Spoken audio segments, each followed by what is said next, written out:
is going on, everybody? How are we doing on this fine Thursday evening?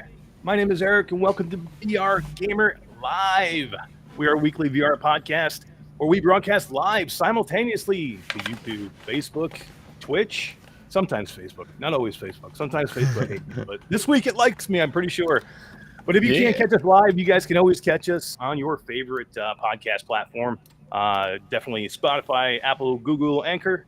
And yeah, we're out there everywhere, man. We're out there everywhere. Thanks for being here tonight, everybody. We have a jam-packed show tonight, man. This is an amazing show. This is a show I've been looking forward to ever since Todd said that he was taking off and going to Roatan for 2 weeks. Because I got a good friend of mine who said he would come and hang out with me for the week. Somebody I met and we hung out with at CES not long ago. Zach from Zstormgames. Gaming, what's going on, man? How you doing? Yo, what's up, Eric? How you doing? I'm doing good, man. It's nice to be here hanging out with you after meeting you and hanging out with you at CES. It was a ton of fun there. We got to meet so many people, so many new faces. It was a lot of fun, and so many new VR toys and actual technical innovations. Yeah, it was so cool, man, at CES. They had like a whole little wing, right, that was really all like VR and XR, and we hung out in that little area, like especially over by like where the OWO was, the OWO haptics shirt, man. Everybody was like congregated there for so long just because that was so cool. But yeah, CES was great. It was so cool.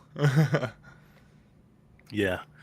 So yeah, how's it going, everybody? I hope everybody had a good week. This is going to be a real fun show tonight, everybody. We have some amazing stuff to give away tonight. We've got some amazing guests.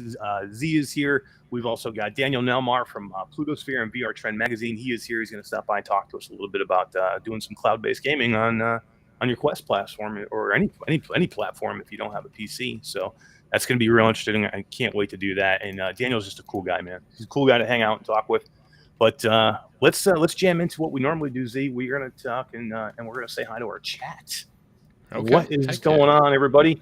We got some cool people. This is, it was funny. We were looking. We had like a ton of people, man. Like a half hour, 40 minutes before the show, there was a lot of people just hanging out in chat talking. It was cool to see everybody. But my buddy Roots is here. What's going on, Roots? How you doing, man? We got Felipe Liaris is here. He says hi, Chinatown D. Hi, Chinatown D. How are you today? D-roll. Man, I'm trying to keep up with it. Man, Eric, you're gonna randomly just yoink her in it. Oh, it's the best. I love when I can just pull you in. I know you. I still love you. As always, D is running our wheel, and D, thank you for running the wheel, and we appreciate it. We could not do it without you, and thank you for taking care of all the timestamps now for Q2C VR Gamer. We appreciate it. I'm trying. I'm making progress, slowly but surely. Oh yeah, you're the best. We'll see you very shortly. I'll be here. All right. Z, I love doing that to her, man. just to scare her. She's like, what? Oh, yeah. Oh, she's got to expect it almost now, though, right? Wolveraz is here. What's going on, man? Kubo92. What's up, Alex? Ryan Brennan is here. How you doing, Ryan? Good to see you. He says he always has to leave and come back because it doesn't auto start. Yeah, sometimes they don't, man. Sometimes you don't have to leave though. You should be able to just hit the refresh button and it'll come on for you. But yeah, sometimes it does that. Sin is back. Is here. He said we're 3 minutes late. Z, we're 3 minminutes late. 3 minutes. Sorry, 3 minutes late. I'm sorry. We're late, and I don't have the power glove. I'm sorry, Sin. I'm sorry. I'm still not. I'm purposely never pulling the power glove out because you ask me about it every time. I know you see. He wants to see the power. Who doesn't want to see the power glove? It's beautiful. It is beautiful, but I'm not touching it anymore. It's just gonna be an antique. It's just I'm just gonna hold on to it in the box. Yep, on the shelf, baby, on the shelf. Karina Stimson's here. Let's see, Chi-Town D was here earlier in the chat. We just saw her. Chris 9989 here. He said important people arrive always late, and Z is an important guest. So yes, we had to be a little bit late. It's fashionably late. When they're important, it's called fashionably late. Fashionably late, exactly. Exactly. VR Spry guy is here. He says, here we go. What's up, man? How you doing? We got some VR person says, hey. We like some VR person. I like any VR person, to be honest with you.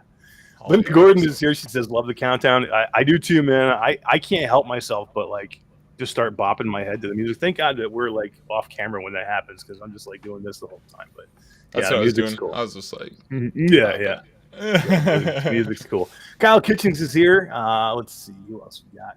We got Mepper. What's going on, Mepper? D Millen is here. How you doing? Diz the Game Cat. What's up? Michelle B. How you doing, Michelle? Space Denizen. Hussein X. Techno Glitch. Who's here? What's going on, man? How you doing? FTF Gaming 111. Oh my God, 100 messages. FTF Gaming 111.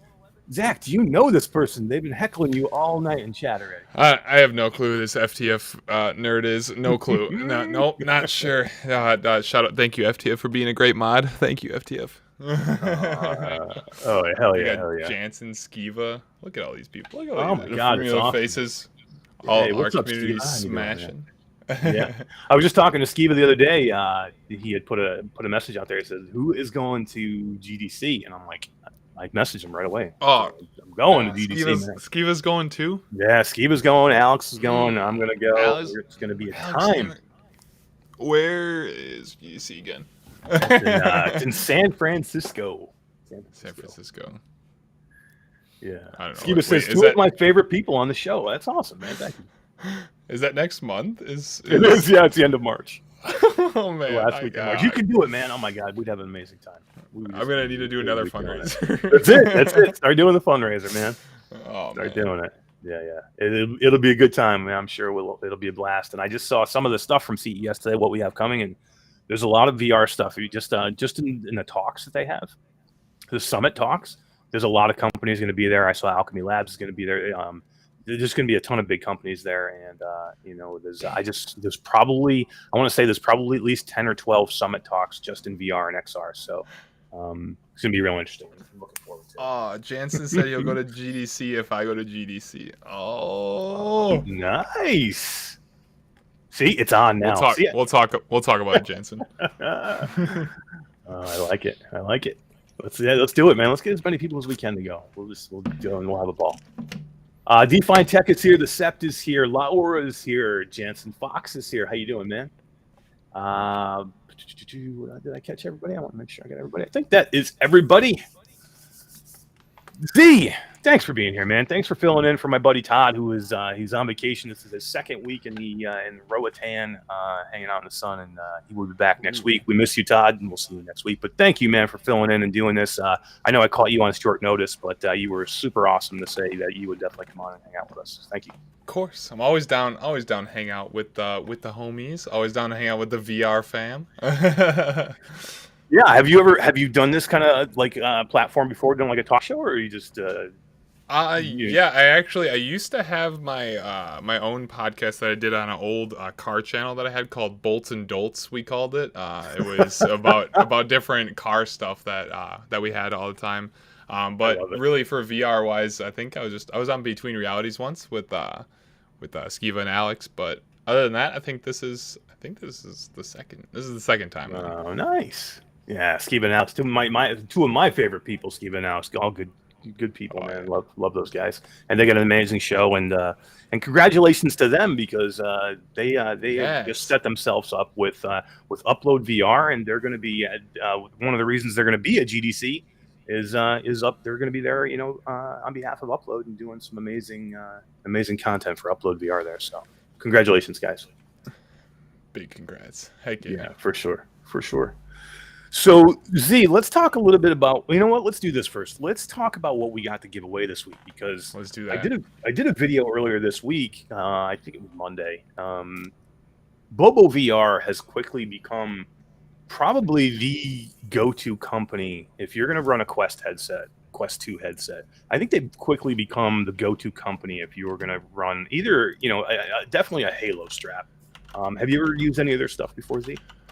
I have not. They're supposed to send out an M2 Pro like a couple months ago, I think. But I know that they were having a lot of for the M2 at the time, like around Christmas, there were so many people buying them that they're having like a little bit of back order. But now they got it all back on top of their game. But I have not used any BOBO stuff yet. I'm personally, from using the PSVR, at least, I'm not sure how well that Halo strap compares to other Halo straps. But if it's the exact same, I'm not a big fan of Halo straps myself. But I definitely want to check out some of the stuff and see how the Halo strap performs, and see if it keeps stuff off my face. It puts it more on your forehead than your face, right? It does. Like the headset. It does, yeah. So it's not like an elite will draw it into your face, straight on into your face, and the halo actually kind of sits on your top of your forehead. But that was my biggest. That was my biggest thing too. Is the halo from BOBO has an amazing swappable battery. This thing is. Have you seen these things? These little guys right here. Yes, and that was the biggest selling point for me. I was like, if I could just be like, just like, be like another one on, like like that, and just go that's boom. wild. And then you got your other one, and then you're gonna take one off, and you're just gonna go boom, and then you go boom, and that's on. That's it. You know what I mean? Yeah. So it's so easy. So I'm not a big fan of the halo. I don't like it. They slide up on the back of my head, so that's the problem with me. So if I'm doing anything where I'm moving around quite a bit, it slides up in the back of my head, and then the whole headset ends up sliding down. But I liked it. I like the battery so much that I ended up kind of like sacrificing and going to that because this is kind of a halo strat. It's kind of halo. Oh, we're gonna look at that in a little bit too, man. You see that? Everybody's like, wow, what is that? What is that? But yeah, so BOBO. So when they contacted me and they're like, hey, we've got an M1 Pro now, which is an elite strap. Are you interested in reviewing it? For us and doing something? And I'm like, hell yeah, man. Because I love the elite. The elite is my type of head strap. I prefer the elite over pretty much anything else. Yeah, I love the elite styles, like that looks like that. Like that's styling. I think that's what works best for me is that. Yeah. Is that the Kiwi that you have on there? That is the Kiwi, and I was very shocked by that when I had put it on, good. And I'm torn between the OG FrankenQuest mod or going to that because all the OGs remember when we were just buying up all the HTC Vive Deluxe audio straps to slap them on our Quests. Because that was like the only thing at the time, but now you have, BOBO coming out and providing us with all these new choices, which is fantastic. And now we don't have to run and go buy a deluxe audio strap anymore. I know. I mean, that pretty much I would say the deluxe audio strap, besides the audio on it, it's pretty much a thing of the past because BOBO has made it so good to use their head strap and for $60 or $65. I mean, yeah. Unless you really want the audio of the DOS, I don't think what you have to do to get into it now with getting the pieces to make it work. I don't think it's really worth it now. I think you can just go get your own audio solution and use one of these things. It's the way to go. Yeah. So I was using that same thing before this. I was using a Kiwi Elite strap, and I was using a Rebuff 10-hour battery, the Rebuff VR Power. Yeah, and it worked really well, and I liked it a lot. And I basically only switched over because I needed to do the review for this, and then that's when where the new Elite came in. This is the Elite from BOBO, and basically is that the M1? This is the M1. I've got it on my Quest headset now, and this thing is perfect, man. And what I love about it, Z, you got to look at this back pad that they have on it. Ooh, it's a silicone back pad, and it's like, all right, here, let me pull it off. All right, I need to get one of those. I didn't know. I kept hearing M1 Pro, and I was just like, but they have the M2. Like, why is wait, what? Like, what happened? Like, would it step back? Well, but now, so did they have a regular? They had a regular M1, but now the M1 Pro is like. It's an excellent question, and then I had to ask that too because I was like, I don't understand, guys. Why are you doing M1 now? And apparently, what happened was this was in production a long time ago. As the Elite was the first one that they actually started production on, and they saw that so many people wanted the Halo style that they actually ended up stopping. They slowed the production on the M1 on the Elite to really ramp up production on the M2 Pro, the Halo. So they launched that first. That's why this one's called the M1, and they launched the M2 Pro first. So yeah, it's just that it came out later. But yeah, this is their new honeycomb back pad. Whoa! And it's like a silicone material. Dude. And it's super soft. I don't know if you can let me put it. I need that. I know exactly. Look at this. Look how squishy it is. It's so good. Okay. And and what's nice about it though is it's like it doesn't. There's no way that this could ever come off the back of your head because how certain with the PU leather ones they have a tendency to slip. Especially I've been doing a lot of working out in Supernatural, doing workouts in there, and the headset always wants to move on me. And I tried it yesterday with this, and it didn't move once. Man, I never had to readjust because usually because you start to sweat and you start to move around. I'm always cranking the thing down because you get halfway through your workout and it starts to slide or loosen up, and then you're cranking it more and cranking it more to keep it straight on your head. It never moved once with this thing. It was so cool. And the more you crank it, the more tension you're putting on your head. You're going to start to hurt yourself. And on your face too. Yeah. Exactly. And if you have that, and you can kind of keep it a little loose and not put as much tension, but it still won't move because it's stuck. I like that. I like that a lot. Yeah. Yeah. It's just so good, man. It depends on what you like. If you're a fan of the Halo, go with the M2 Pro. If you're a fan of the Elite now, go with the M1 Pro. You get the best of both worlds. And now they have this thing too. Did you see this? This is a retrofit kit.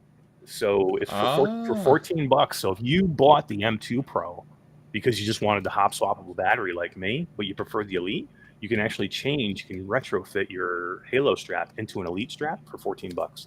And dude, that's so cool that they did and that. the new back pad comes in the retrofit kit, so you just switch it, so you're still getting the better back pad.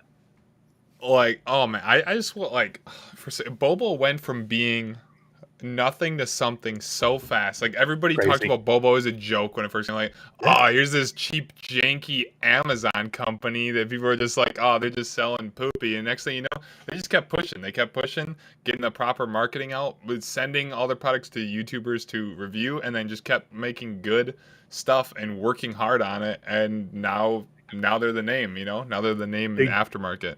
They do it the right way, right? I mean, there's a lot of companies out there that just do not promote their stuff the right way, and so they might even have good stuff, but nobody knows about it. And BOBO was just smart, man. They were smart, and they got, they know the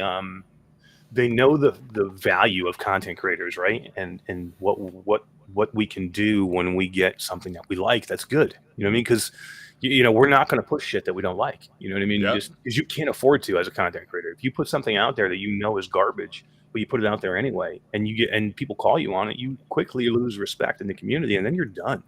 So people know that if we say it's good and we're using it, usually they know it's pretty good chance it's going to be good and they're going to want it. Yeah. So we have a couple to give away tonight, guys. So I'm gonna need to enter for one of those. Yeah. So we're going to give one of these away tonight. We're going to give an M1 Pro away to some lucky user in chat or a person in chat. So if you're looking to get an M Pro, make sure you comment. D does not know that you're here. To get on the wheel, you need to comment. So comment anything. Comment. BOBO's next project is headphones. Ooh, who said that? That's what. Ryan. So it's funny. Sorry, go ahead. Sorry. No, can you imagine if they did headphones? That would be awesome. It would be. So I was going to say, as soon as I got this thing, I loved it. As soon as I started messing around with it, and I messaged them, and I'm like, guys, why are you not making a facial interface with this? And they just sent me back a pair of googly eyes. And the next message was like, we'll talk to you soon. It was I think it'd be really comfy on the face, but for me personally, because my skin can break out a lot, especially using a VR headset. I think that it would be a mess to clean up. I feel like I try to get too gross, but I feel like I get a lot of dead skin, just filling jammed up in the honeycomb. Yeah, that could be rough. That was one of the best things that I liked about a leather front facial interface. You could just wipe it off and it'd be nice and clean and everything like that, versus anything that could potentially tap something. I feel like a back piece as the silicone like that.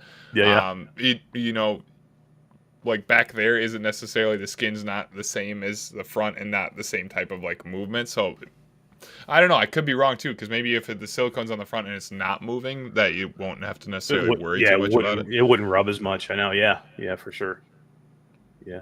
I mean, it's interesting. I mean, they're smart. So if it doesn't work, they won't come out with it. I guarantee it. So that's very true. Very true. Oh yeah, so Ruth says, "Mash, are you giving a hoodie away as well?" We are. So yeah, so we're gonna have the M1 Pro. I'll finish this up here. See, I'm rambling already. Z, you know what I mean? That's what happens. We're gonna. You get cool people that you like just hanging out and talking with. It's just two guys shooting shit about VR. So we're just gonna, we're gonna ramble. But yeah, we're gonna give away one of these tonight. The M1 Pro. We're gonna give one away tonight. We also have. I've got a key to Contractors. We're gonna give away. Contractors just got a huge update.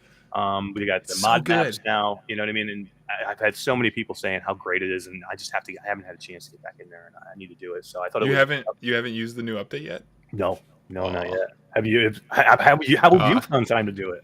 I just because I was doing the other review, so I hopped in it. And the last time I had played was like last year, like October or something like that. Was the last time I played before their giant update, and they've had like multiple updates. And I hated Contractors. Like I loved Onwards. Did you really? Like Onwards felt so good, and because I always used a gun stock, and the gun stocks and everything just felt bad in Contractors, and the guns like it just made me angry. I don't know why. It always made me angry. And I hopped back in it yesterday, and I was like, holy cow. It feels like they rebuilt the game. It just feels like they rebuilt the game from the ground up. And I was blown away. I was blown away at how good it is now. Yeah, it's been such a great. I mean, they just continue to work on this game too, man. They continue to add to it and continue to work on it. And remember when the Quest version came out, and so many people were upset because they kind of like dumbed down the PC version when the Quest version came out, and there was people so pissed off. But they had quickly rebounded from that. They fixed their problems. They patched the stuff out. The PC version's back up to where it needs to be. The modding community is still as strong as ever. They bounced back after they had some problems with the modding community and in Contractors. And, quickly, I think they really have separated themselves even from Pavlov. I think now, Contractors, if you're looking for that type of shooter, I think Contractors is the way to go now, right? Yeah, it's I feel like it's definitely the way to go for like if you want to play a lot of Call of Duty maps or just like any like really cool custom maps, you can now play them on Contractors. I think Pavlov's still the way to go for, let's say like you want to play World at War Zombies or something like that. Like that might be the way to go for like if you're trying to play Call of Duty Zombies. But if you want to experience any of the actual fun of Call of Duty itself, like Black Ops 2, Black Ops 3, Black Ops 4 multiplayer like maps, you go right into Contractors, and so good. You have the full in-depth on the fly customization of your guns. I was using the M870 shotgun yesterday. I was like, oh man, I can't do anything. Just built my Vector right there, swapped into a Vector, started using it, so and good. Then built up a Glock, started using a Glock. And I'm just like, this is so great. You just build everything on the fly. It's done. They did a fantastic job with the whole update. Yeah, I'm so happy with the way they did this stuff, man. I like I said, I was really nervous for a while with them just because I know they like I said, they upset so many people, and boy, they just done such a good job. And this was a smart move to do this, to get the modding community involved and get some of these mod maps, because there was a lot of people that play Contractors just for the mod maps. Now, there's a lot of people in the Virtual Strangers community and Discord where they have meetups all the time, and they only will want to play the PC version because of the mod maps. So now I think a lot of them were in there playing it on Quest standalone only because it's just easier, right? Yeah. I mean, I played Contractors for a little bit way back, and then there was all the issues, and then they removed like at least they had some maps on PC, but all the Call of Duty ones were removed. I deleted the game. I wouldn't play it. Like I only play Contractors for the modded maps myself. Like I'm exactly that way. So I definitely feel how it is from the community, and you need in those types of games, you need open mod support to let the community run rampant, and the community will give you content. Like your game will just thrive forever because the community will keep it thriving if you let them. Right. Yeah, and that's what it is. I mean, if you take care of your modding community, especially like that, they will basically take care of you, and they'll put great content out that people will want to play and want to use. So it'll push people there. Ashes to Ashes is here. What's going on? She says we have faith in D. D is on. She's got it, man. Trust me. She has got this thing down to a T, man. She's working on it. It was crazy. Z, we have so many people that want to get into the wheel, and when we do these giveaways, and Todd, my co-host Todd, was doing it. Plus, he usually produces the show, so he's doing all the stuff behind the scenes, and it was just too much, man. People are like, my name's not on the wheel. Get me in the wheel. So D was nice enough to take care of that for us. So yeah, she's awesome.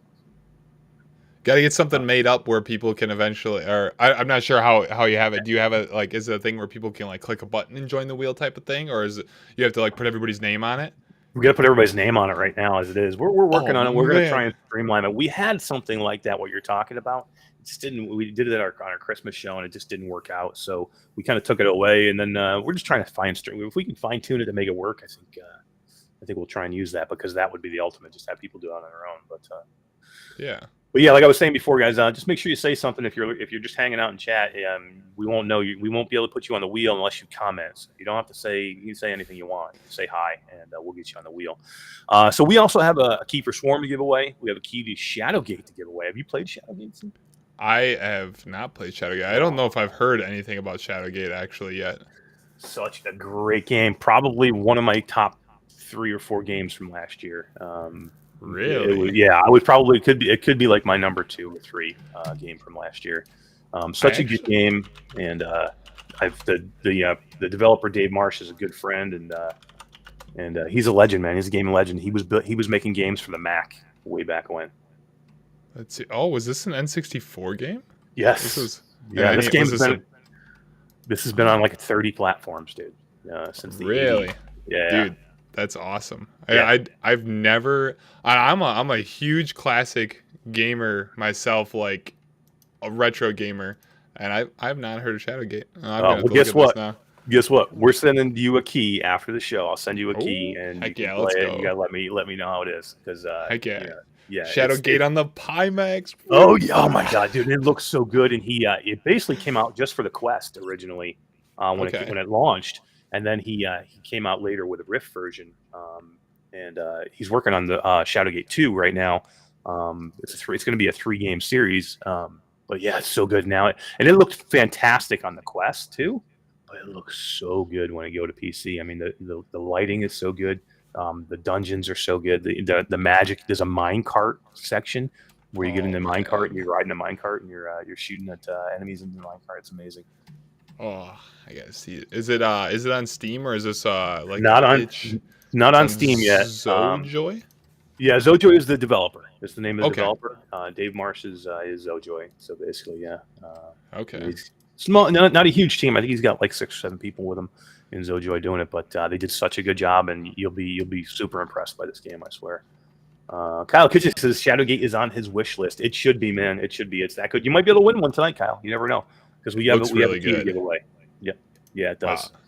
And then Swarm too. Have you played Swarm? Swarm is another amazing game. I have not played Swarm yet. I've seen a lot about Swarm. The last thing that I played that was kind of close to Swarm, which maybe you haven't heard the name tossed around in a while, is Grapple Tournament. Oh yeah, no, I played it when it first came out. Yeah, that was a cool game, man. Yeah, they're. I know they got. Maybe they already released it for Quest. Is it out for Quest right now? I know they had it for PC for a while, but they were working hard on Quest, but I'm not sure if they dropped it on Quest. Yeah, I'm trying to remember now too. I'm not sure. They may have done that. Yeah, but Swarm looked like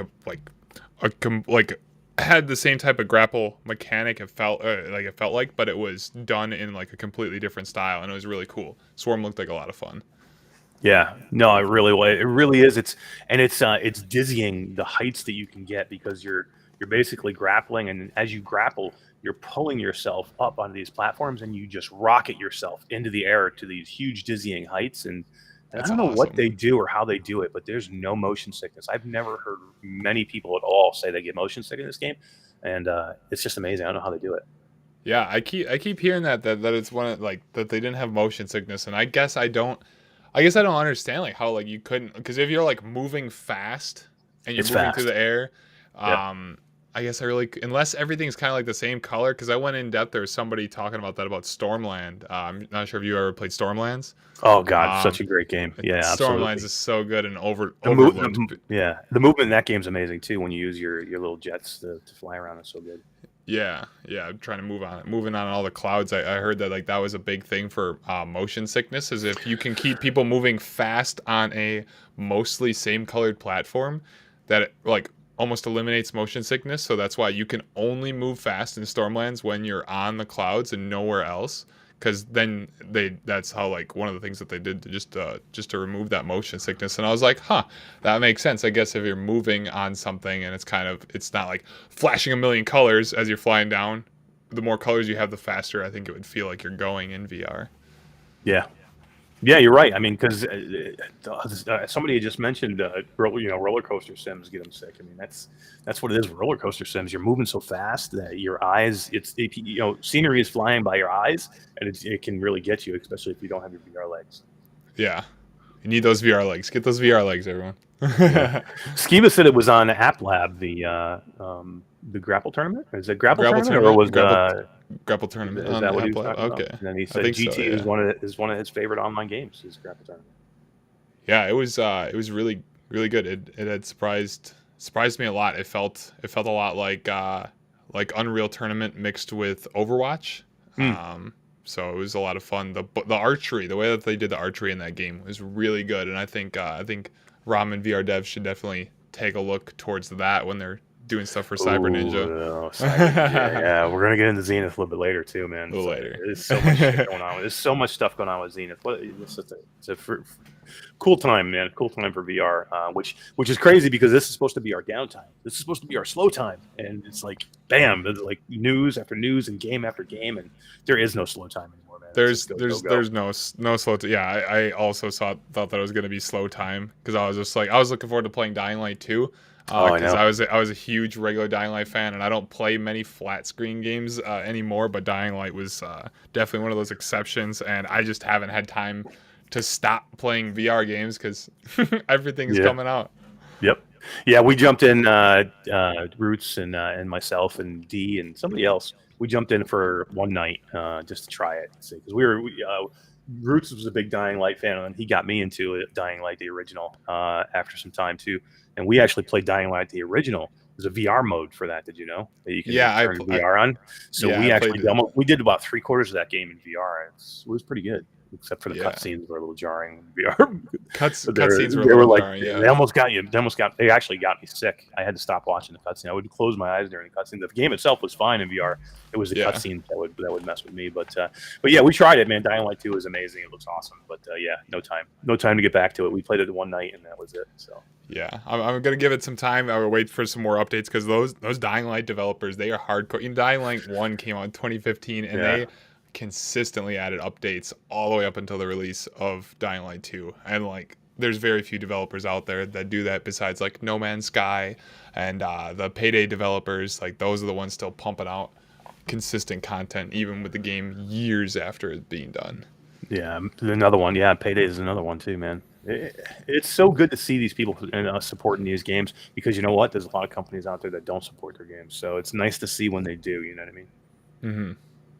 So what else we got to go give away tonight? So we're going to give away, also we have donated by one of our community, Dana Diaz. We have a golf club stock that we're going to give away from Tyco Tech. So thank you very much for doing that, Dana. She is actually going to ship. She won't even let me pay for the shipping. I told her I would pay for the shipping, and she said no, because she wanted to do everything. So you're awesome, Dana, and thank you very much. And thanks, Dana. Yeah, hell yeah. So some lucky person's going to win a golf club stock, and then we're going to give away a hoodie tonight. Q2C VR Gamer Live. We're going to give away a VR Gamer hoodie, and we'll ship that to anywhere in the world, and whatever color hoodie you guys want to get, we're going to give one away tonight too. But we can't do that if we don't get going, Z. We got to go, man. It's been like 9:38 already. Let's talk about you a little bit, man, because you are a super interesting person. I knew about you, and I watched. I knew about you, and I watched some of your stuff before we met at CES. But I really got to know you better there, and I'm glad I did. But you basically have turned virtual reality into a career for you, which, congratulations, man, for doing that. And it's extremely hard to do content creation, especially in a smaller market like virtual reality. And you're making it work, man. So tell us a little bit about your saga and how you got to this point and how you were able. And when did you say, look, I can do this. I can make this my living if I put all my effort and time into it. Tell us a little bit about that process for you. So I guess I kind of been doing content creation since like 2013. When I was back in like middle school, I started doing different stuff. It's just like flat screen game stuff. I did things for different MMOs that were out at the time, just normal games. And I never really, like, I had applied myself, but never did much with that. And I stopped doing that 2019. Then I wanted to kind of get back into it when I got into cars, and I built a nitrous Miata. And I had a lot of fun with cars. Did that for a little bit, but that got too expensive. And then Quest 1 and Quest 2 came out, and then Population 1 came around, and I became like so in love with Population 1. Brought me full swing back into VR. I started streaming that about a year ago, And then it turned from just playing a game into wanting to do everything VR wise. And then I just started making YouTube stuff for it, or YouTube content again. And I was like, I really like doing this. So I just kept pushing and pushing and making better and better content. And I just wanted it to be out there to make content that was, new. I know there's so many, there is a group of people currently that we have for all the content creators making content, but I wanted to be different but also be at that same level. So I really was trying to push for that, and it started working. It started working really good, and my other job was just getting in the way, and I was just like, if I don't do it now, I'll never do it, And I didn't want to get to the point in life where I'm past the point of no return doing something that I don't want to do, even if you're making good money on something else. So I just took the pay loss right now to get into doing this, to build up everything and just 100% be able to focus in this career field.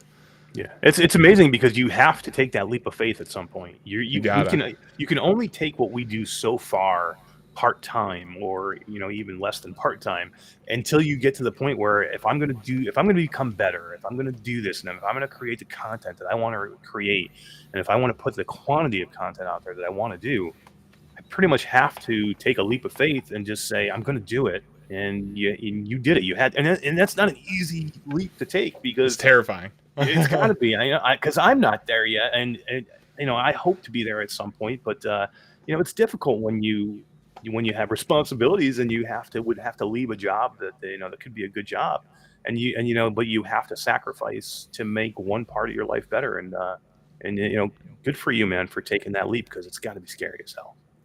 Yeah, it was definitely scary. There's a lot of money that I made at my other job to help keep me going, and I was at the point of about to buy a house. A lot of life changes, and before buying the house, I sat down and I was just like, is this what I want to do forever? And I told myself, finally figured out after like a couple weeks, like, no, this is not what, I worked on garbage trucks. That's what I did. Is I was a fabricator, welder, and it pays the bills, but yeah, no, it's just not what I wanted to do. So trying to find the best way that I can to grow with what I have with Twitch and YouTube, and my community is fantastic and has been there to support me, help make sure that we're able to be able to pay the bills, make sure that have food on the table to actually live, don't have to live in a box every month. So it's nice to not have to live in a box. I got a situation here living with some friends where rent isn't necessarily crazy expensive, so it's working out. And then being able to focus 100% on content creation has really helped growth. Like, if you can do that, keep applying yourself, it's how you'll grow.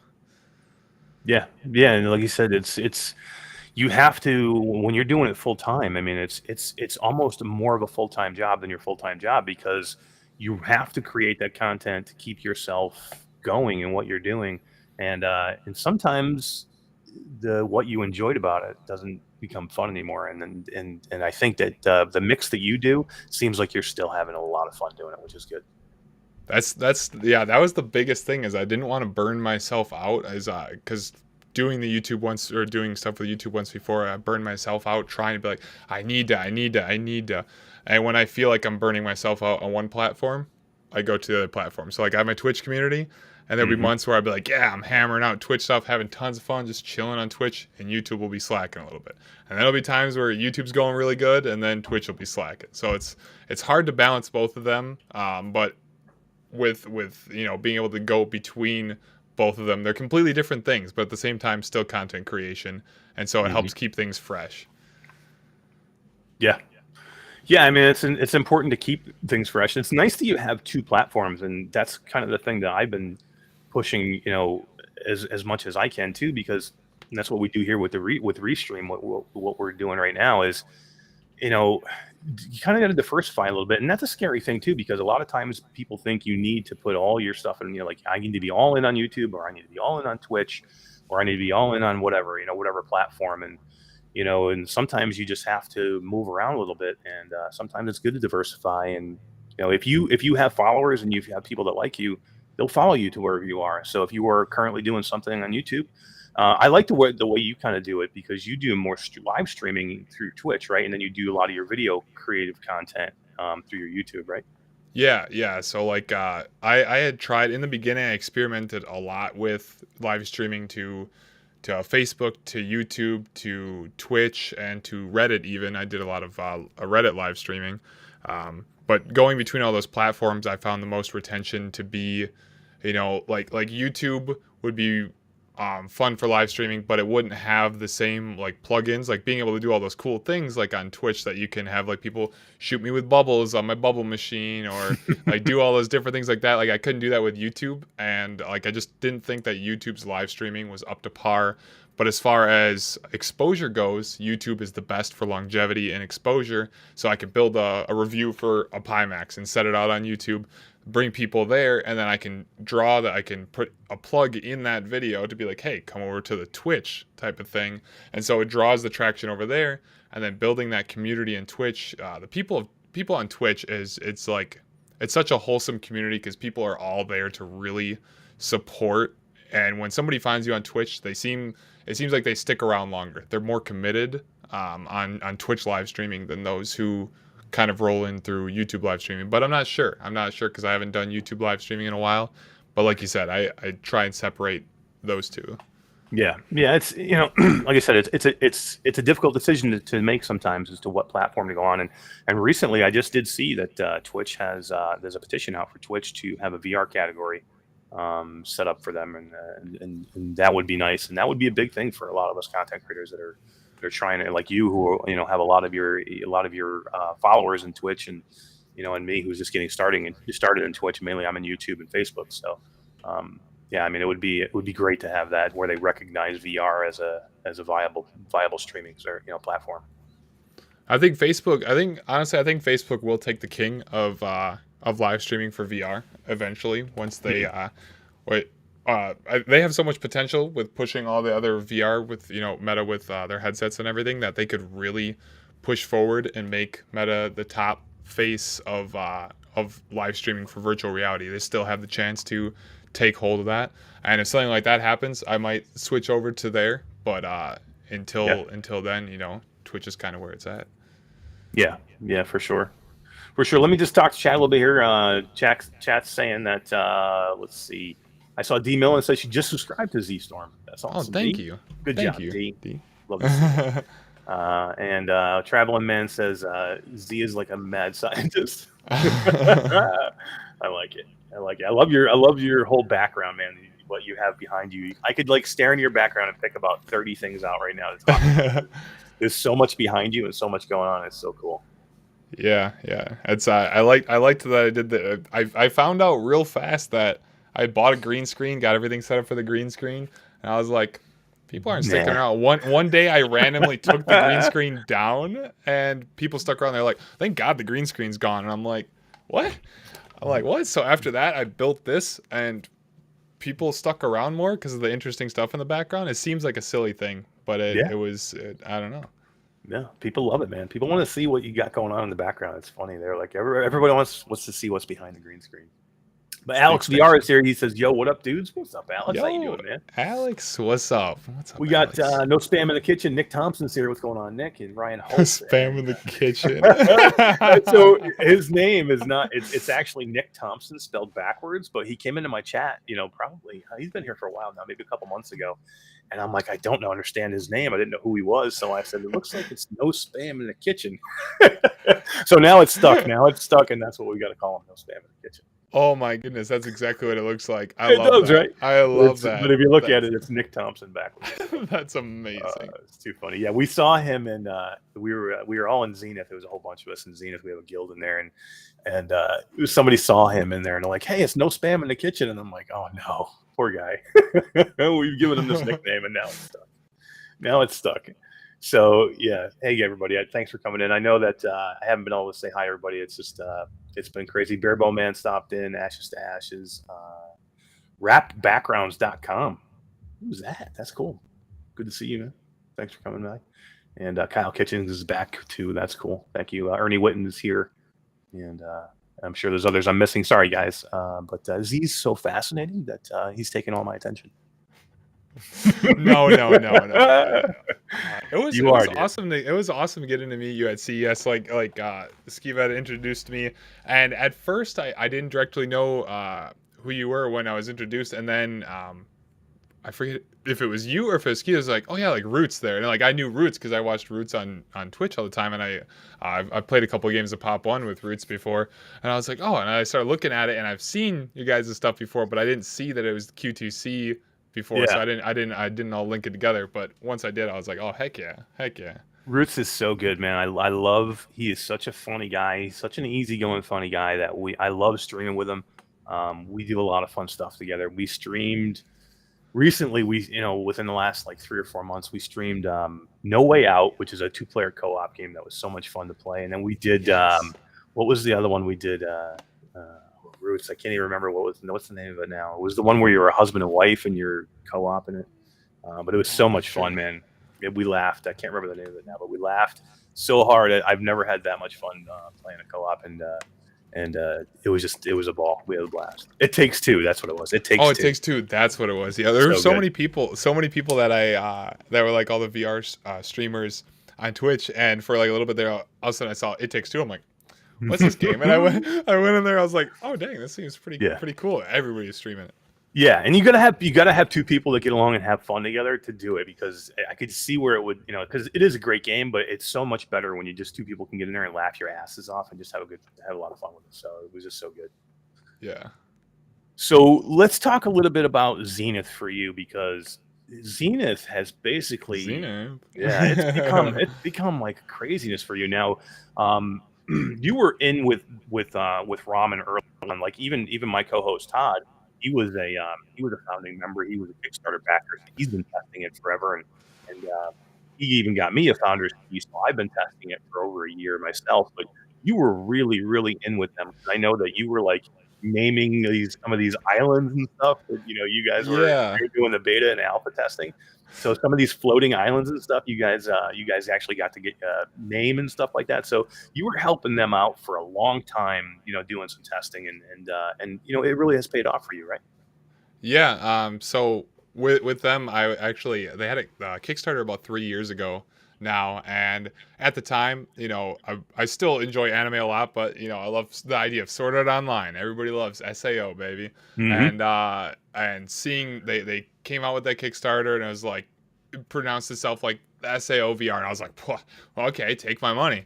Like, like it's the idea. I hadn't seen something do like that, and so I kind of just put the money into it and then set it aside. Didn't really think much of it, and this was before I was ever going to do VR content creation. So it was just a game I just wanted to play, and it was cool getting farther and farther. I started doing VR content creation, and then I was just like, dang, like I'm going to get in and do this, and then doing all the alphas and, like you said, the betas.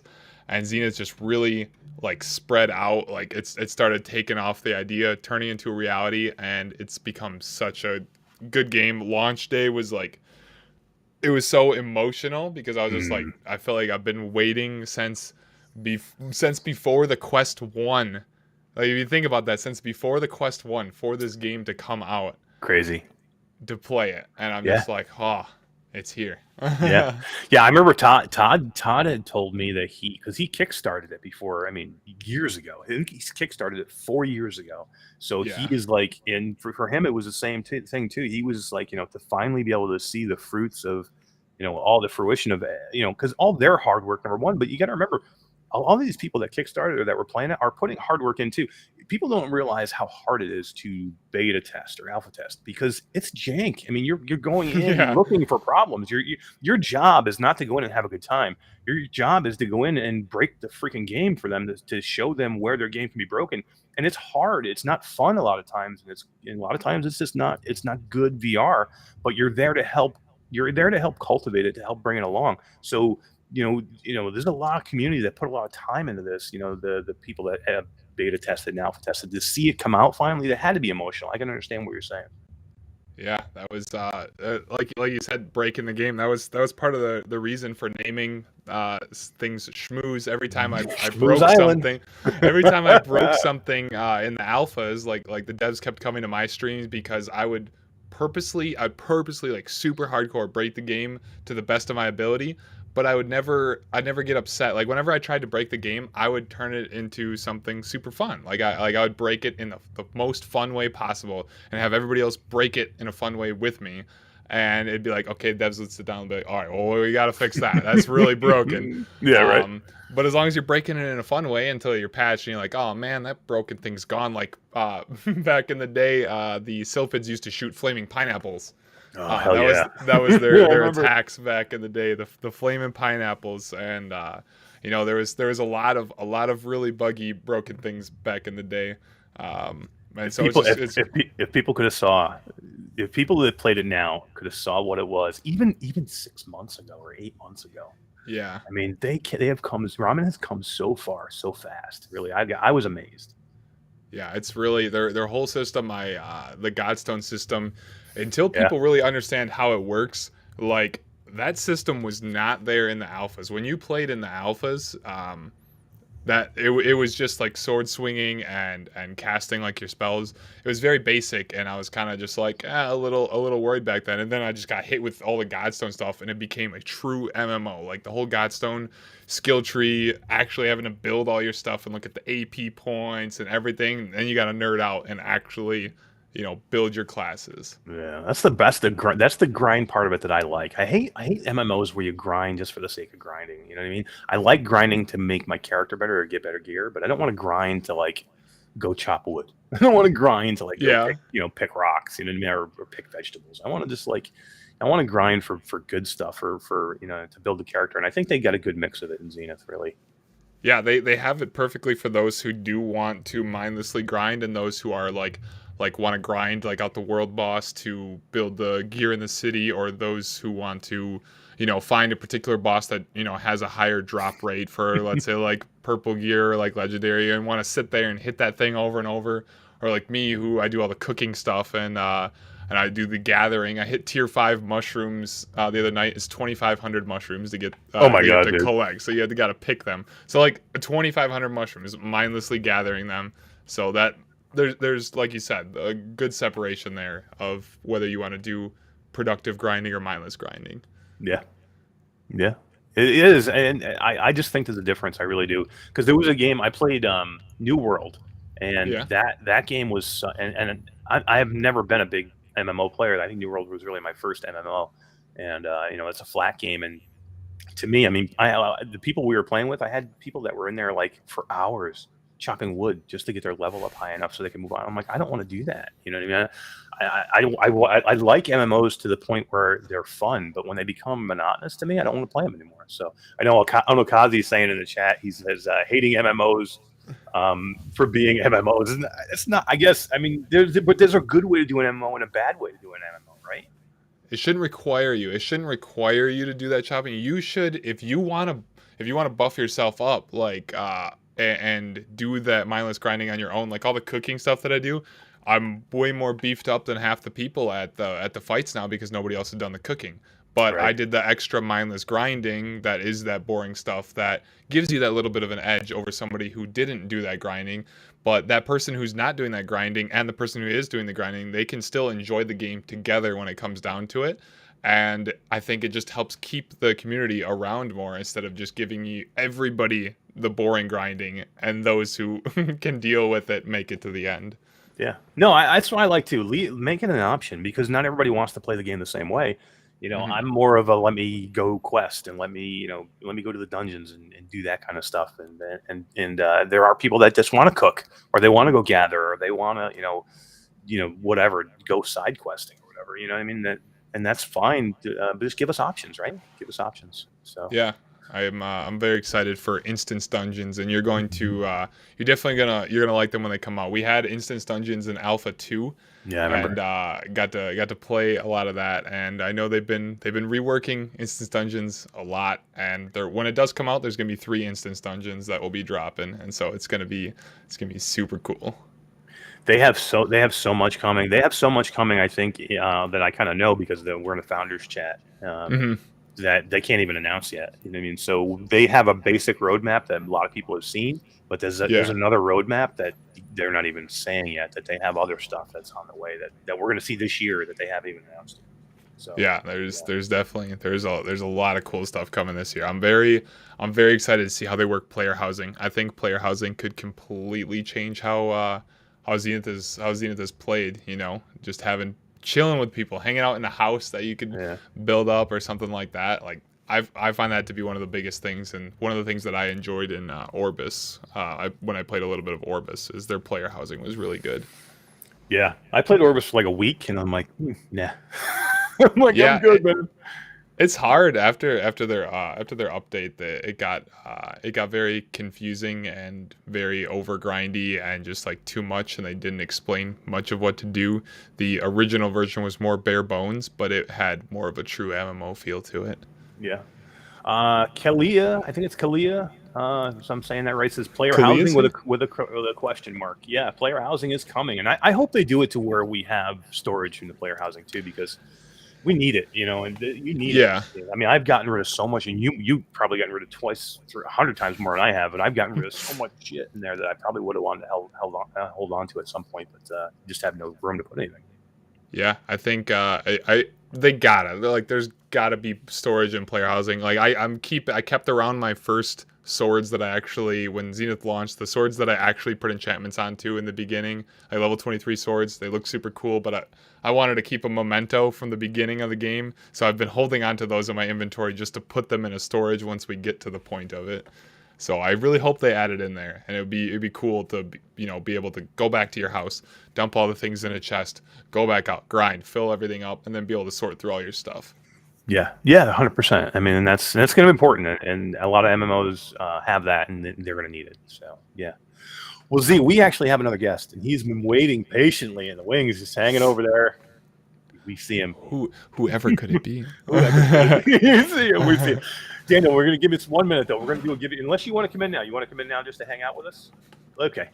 Let's bring Daniel in. So, guys, this is going to be Daniel Nelmar from Plutosphere and VR Trend Magazine. We are going to bring him in. What's going on, man? How you doing? Hey, how you doing? Good, man. Thanks for coming and hanging out with us tonight, man. This is awesome. Oh, I know. Okay, ready? We're all going to show it off. Go get your VR Trend magazines now. Hey, you know what I looked the other day? I don't have the first episode, the first magazine, the first edition. So, I have to order it. I think this you can't. We've done 2 runs of this. They're sold out, and everyone is looking for issue 1. I don't have. I have like 2 of them. But if you message me, I will send you one of them. One and 2. There you go. I don't know how it happened either, because I've got every other issue. It's just that I don't know if I may have missed the actual launch of the mag. I think it must have happened. And I must. Yeah, the original launch we only did like 60. So and then we had to do a reprint, and we only did a reprint of like 30 of them. I know. And those are the only issue 1s that are out there. So we're getting ready to do another one soon, and it's going to be a special edition issue 1, just because people keep asking for it. But we're still just trying to gauge how many people are interested before we reprint. Yeah, I got these ones. I got these ones. Oh, dude, the Demio cover. The Demio cover was probably my favorite cover of all the issues so far. I love this one. It's it very hits you like VR Trend. Like you see it's there. Yeah, we spent so much time on that one, and the After the Fall one was equally as fun. But the Demio one to me just looks so clean. Which is the other one that you have there, Z? That's the one that who's on the cover of that? Was that this was for Space Pirate Arena. Oh yeah. Oh yeah, that was custom art done by Aardvark on Twitter. Like he took their character design and he custom drew this, man. Hey, it's our year anniversary, so he's eating like the cupcake for VR Trend, and he did such an amazing job. Yeah. Z, you know who has a page in that edition? Do you have a page in this one? I do. You do? Well. We're together. So I have a page, not a whole page. I have a little tiny section in this one. A little tiny section. I gotta look through. I'm gonna find. Let's find you. You know what? These things to me are like I'm gonna see. That's why I didn't want to bring Daniel in, because now I'm like, I'm so excited because I want to start talking about it. I missed their giveaway, but there it is. It looks so cool, man. I love it. I'm right next to PSVR without parole. I love it. Yeah. Oh, let's go. Heck yeah. I love those guys. But I have a tough time taking them out of the plastic to go read them. Dude, we have a bunch of people, like I know that like Steve and Alex and Eric for President and those guys too. They have them all in the plastic because they want to keep one in the plastic, and they do look cool in the plastics, man. They just look, man. they just look so crispy and clean. But and that's why we offer a digital version free with all the physicals. That way, if you don't want to take it out, you can't, and you don't have to, and you can still enjoy the magazine. However, I will tell you, the AR stuff that's in these does not work well on the digital. It only works on the physicals. Yeah, it's so cool though. It was such a good idea that you guys did that. That was so cool. I've never had anything like that, like in a magazine ever. And so the Space Slurpees thing was so cool, having the AR set up for that. Yeah. Guys, so before we jump into this, because I have to stop myself, because otherwise we'll just launch right into Daniel, and we'll be here for an hour. Let's give away a game. We'll make one of these. We got 63 people hanging out with us in chat. Let's make one of these people happy. We're gonna give away a Q Swarm right now. We're gonna bring in Do you want to give away a year subscription of VR Trend magazine too? Holy shit! What? Really? Yeah, go ahead. No way. Holy crap! Look at D. D's like, I want to win that. Holy crap, that's extremely nice. Let's bring in D, and then we'll talk about that. Let's bring in D. Say, hey D, what's going on? Hey everybody. Daniel, this is I want that after the fall cover. I want good, right? So good. Look at that. The pullout is so cool for this too. It froze my camera last time I pulled it out. I don't know, must be. Makes me want to play. It looks so good. So everybody, there's in the magazine, they always have a pullout too. Just like remember getting your old like Game Informer magazines or Power and Nintendo Power, and you used to always have. They have a pullout. Look at this pullout with After the Fall. You have the Snowbreed face in there. It's so freaking cool, man. And you have the one from. I think this is the So this was the Space Pirate one. So you have that one's so cool. And then the Demio. I think my Demio poster is on my wall in my room, so it's not down here right now. I know, but, right? That's why I need 2 editions. So nice. That's why I'm gonna start. Yeah, I'm gonna have to start ordering another edition. I gotta have it. I love the posters with each one. I think that's so cool. And I got my stack in the back room. My stack of Game Informers with all the posters and everything. I used to love it, man. It was like a big day, right? When you go to the mailbox and you got your Game Informer magazine or your Nintendo Power or whatever it was. Yeah. And you get, and when I'm an older gamer too, so like when I started gaming, and in the 80s or in the late 70s, there was no internet to go figure something out. If you needed to figure something out, you used to have to call a 1-800 number. And they would charge you. So and like I can remember going through the original Zelda, and you couldn't figure something out. Well, they had a 1-800 number in one of the magazines that you could call, and they would give you tips, but they would charge you by the minute. Your parents would be getting these charges, and you're like, come on, I got to find the magic flute, man. I gotta find the magic flute. The cheat code books when we actually had to enter in cheat codes. I remember, tips and tricks. I have so many tips and tricks books, man. Oh yeah, I love them. Grand Theft Auto Vice City. I needed XXX R1. You need the tank. That's right. Exactly. Oh, yeah. And then then we got into the Sony days, and then it was I was a teenager and didn't have any money to buy games, and then it was all about you got a demo disc in every magazine, man. Yes. You got 6-7 demos in the magazine. Issue 3, we tried doing that. We tried including USB drives with downloaded games from independent developers on it. Really? Yeah. We really tried.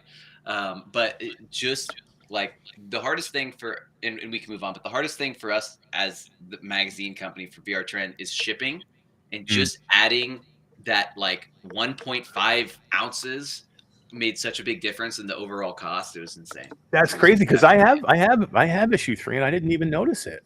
Yeah, no, we did. We were good. Okay, you didn't. Okay, yeah. It didn't make sense at that time because I think we only had like 130 Patreons at that time, so the cost per magazine was more than we were charging people. So, how you guys? How you guys doing? I mean, I'm a big fan of it. I tell everybody I know to get one. So I hope you guys are doing good. It's a passion project. I mean, me and Cody don't take out any money from VR Trends. Like we've never made any. All the money just goes towards shipping and then back into reprinting and all that sort of stuff, because we're always growing in our subscription base. We've had a lot more people buying from the website, so we've had to do a lot more reprinting. And because we're not printing in such high volumes, it's pretty costly. So it's enough to just keep everything going, which is all we want, because this is just a real fun passion project between us and the community, because it's all written by the community, not us. So Which is awesome. Yeah, which is awesome. And I saw that like even some podcasts were doing like VR Trend Corner or something like that, or Retro Corner.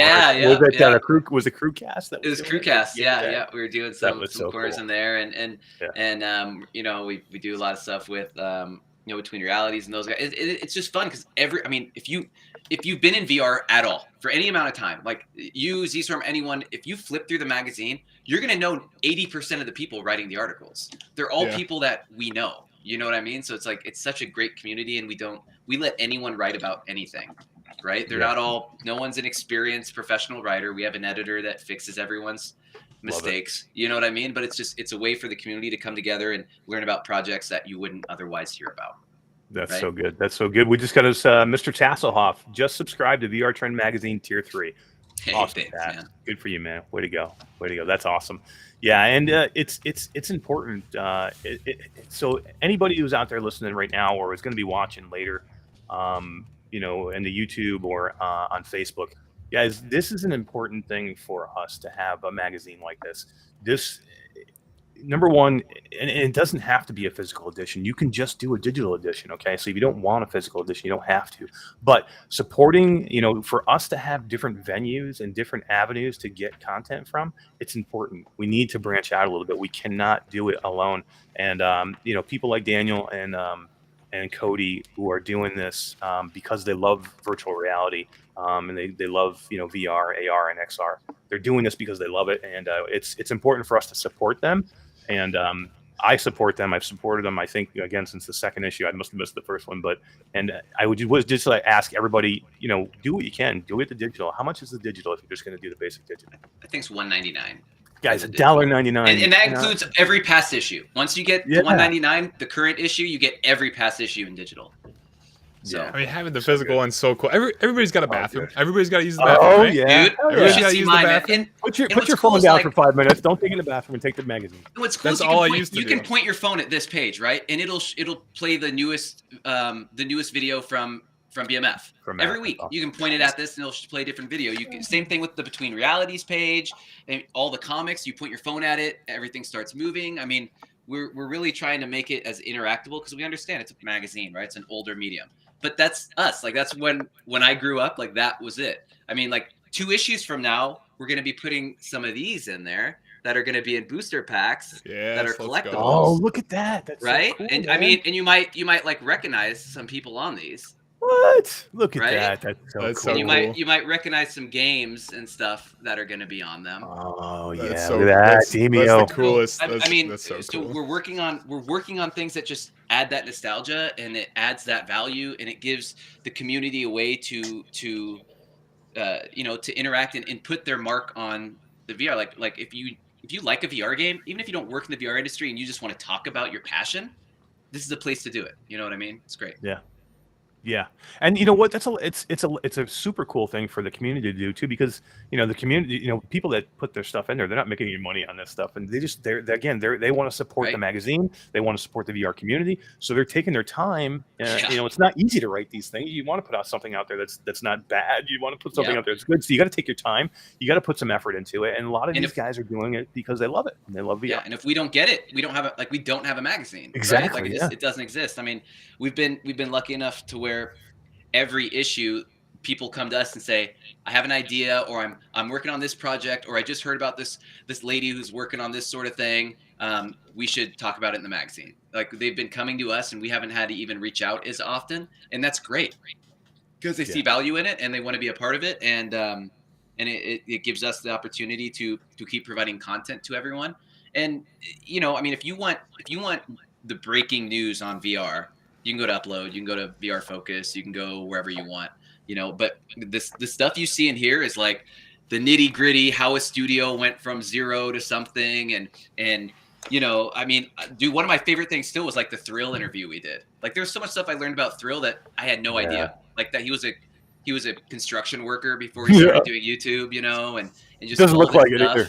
He doesn't look like he would ever be a construction worker. Right. And, what a cool guy to talk to, first of all. Oh, man, we got to hang out with him in Vegas for CES. Isn't he great, man? DNC and Steven.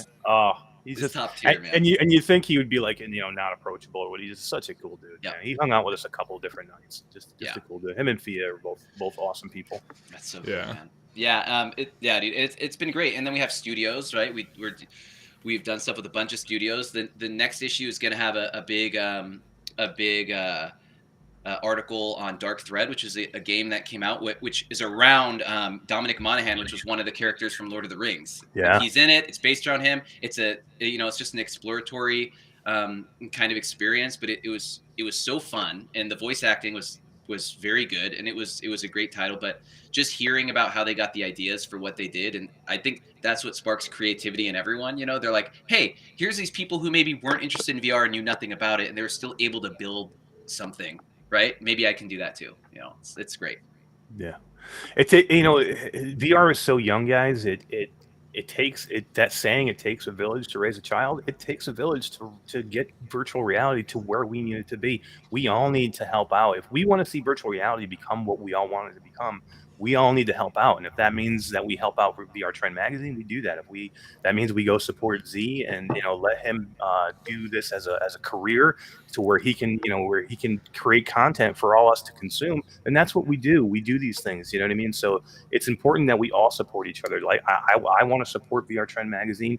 I want everybody to support Z and and support whoever is out there putting content out. And if we can do that, we are going to the future is so bright for virtual reality. And guess what? We're all in on the ground floor of it, which is super cool, man. There's not many times that you can jump in and still be an early adopter. And you can be. Everybody in this chat right now, these 65 people, we are all early adopters still. You are in on something great. Help out the others that are here to do that.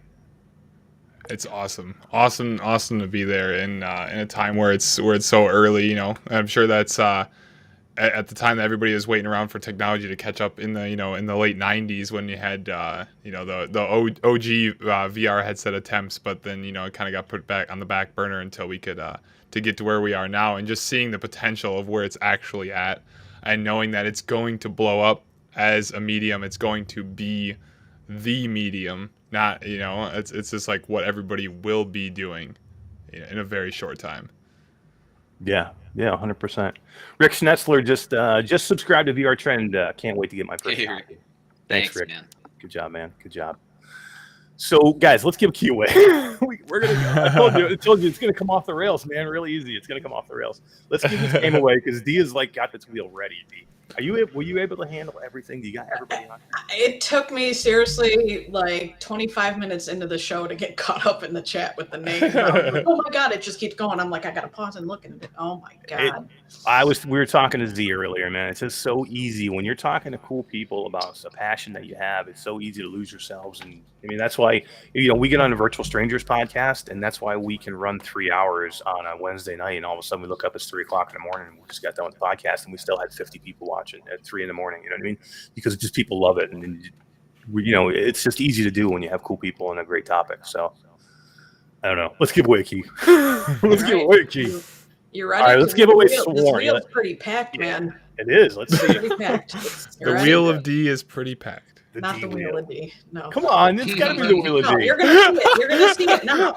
Okay. So D has redesigned our wheel. Let's take a look. All right. Not redesigned. It's. Todd's in the chat. If you mess with his wheel, he's gonna have a heart attack. I still have the original version. I haven't touched that. This is me, myself, and I. All right. Well, we'll go back to the OG version. Oh, too when funny. it comes back. So. Diz the Gamer Cat got my VR Trend Magazine subscription. Good job, D. Diz, thanks, man. Thank you. Thank you. All right, here we go. Let's see it. Wolveraza says the wheel of D sounds like a real intense porn. Just saying. That's why it's something else. That's why it needs to be called Wheel D. Oh, look at that. It is. Oh, my God. Look at It's that. the wheel. It's packed. It's the wheel. I see The it. wheel. The wheel. That is too funny. Looks good, D. Good job. All right. Heck yeah. All right. Here we go. Ashes to Ashes is basically just laughing her ass off at you, D. I'm good like that, man. All right. The winner of Swarm. Swarm is just another great game, guys. I love this game. It's one of my favorite games from last year. Mepper? Mepper's gonna be the first. Yep. Oh. Hey, all right. There we go. There we go. Congratulations, Mepper. Yeah, good job, man. Good job. And just hit me up after the show, Mepper, and we will get you your key for Swarm. Another great game, and we still have some amazing stuff to give away. And Daniel dropped a bomb on everybody in chat. We've got 66 people strong here. Just have a chance to win a year subscription to VR Trend Magazine. So that's awesome, man. Thank you for doing that for the community. We appreciate it. Of course. Cool. So, all right. So, D, thank you very much for the wheel. And guys, anybody out there who has stopped in, please comment, because if you don't comment, D won't know to put you on the wheel, and we'll miss you. And we want to make sure that everybody's available to win some of this stuff. So, D, thank you so much. We appreciate it. We'll see you very shortly. I ain't going nowhere. You're so good. Oh, You're so Mepper said, "Give it away. I don't need another." He already has it. Okay, I got it. That's cool. All right, so we'll do that. We'll do another spin at the end. We'll spin again. No worries. We'll spin again. At the end. We want to do it right now just because we already got it off. We'll do a double spin at some point, and we'll just give it away at that point. But, thank you, Mepper. Thank you, Mepper. We appreciate it, man. All right. So, Daniel, we talked about VR Trend. Let's talk a little bit about Plutosphere, because you have another project that you're working with, and this one is really interesting, and I got a chance to try it this week, and I am really excited about it. Awesome, man. Yes, yeah. So for those of you who don't know, what Plutosphere is it's a cloud computing platform that allows you to play any PC VR or game through Revive on your Quest 2 without needing a gaming PC at all. You can, as long as you have a good enough internet access, you can play. You can play the full version of VR Chat. You can play Boneworks. You can play Half-Life Alyx. You can play whatever you want. Zenith? Full PC. And full I played VR Alyx. graphics. So. I played Alyx this week, and it was spot on, flawless. I'll just say that right while you're. It was dude, amazing. I mean, people assume because it's streaming and coming from Shadow and stuff like that you're gonna have a lot of latency. But if you're using like a Wi-Fi 6 router and your internet is good enough, I've been doing VR for 7 years. I don't notice it. No. At all, right? And it's amazing. It's cool, like being at a friend's house with your Quest 2 and wanting to show them Half-Life Alyx, and no one has a PC. You don't have a laptop with you. You could just load up your Plutosphere app, turn your computer on, and you're in a Steam VR, in the void, and you pick your games you want, and you're good to go. But yeah, so I've been doing some work with Pluto, and they're such an amazing team and company, and just being a part of it is the coolest thing. Especially this last month. So we went live, right? And the Discord went from 7,000 people to 22,000 people. That's insane, man. Jeez. Right? And what we were doing was we were giving everyone tokens and token refills to test it out before they, had to spend any money on anything. And right now they're reworking the token system. So I think the token system is down at this moment in time. Yes. So there was some issue with somebody reproducing the tokens or something. Yeah. So there's a way right now for you to. You can still purchase tokens and use it. And if you have tokens, you can use it. But they're working on a rework for the token system. And a lot of people, one of the first questions they ask me in Discord is, "Hey, why are you guys using tokens instead of doing a monthly thing like Shadow does?" Right?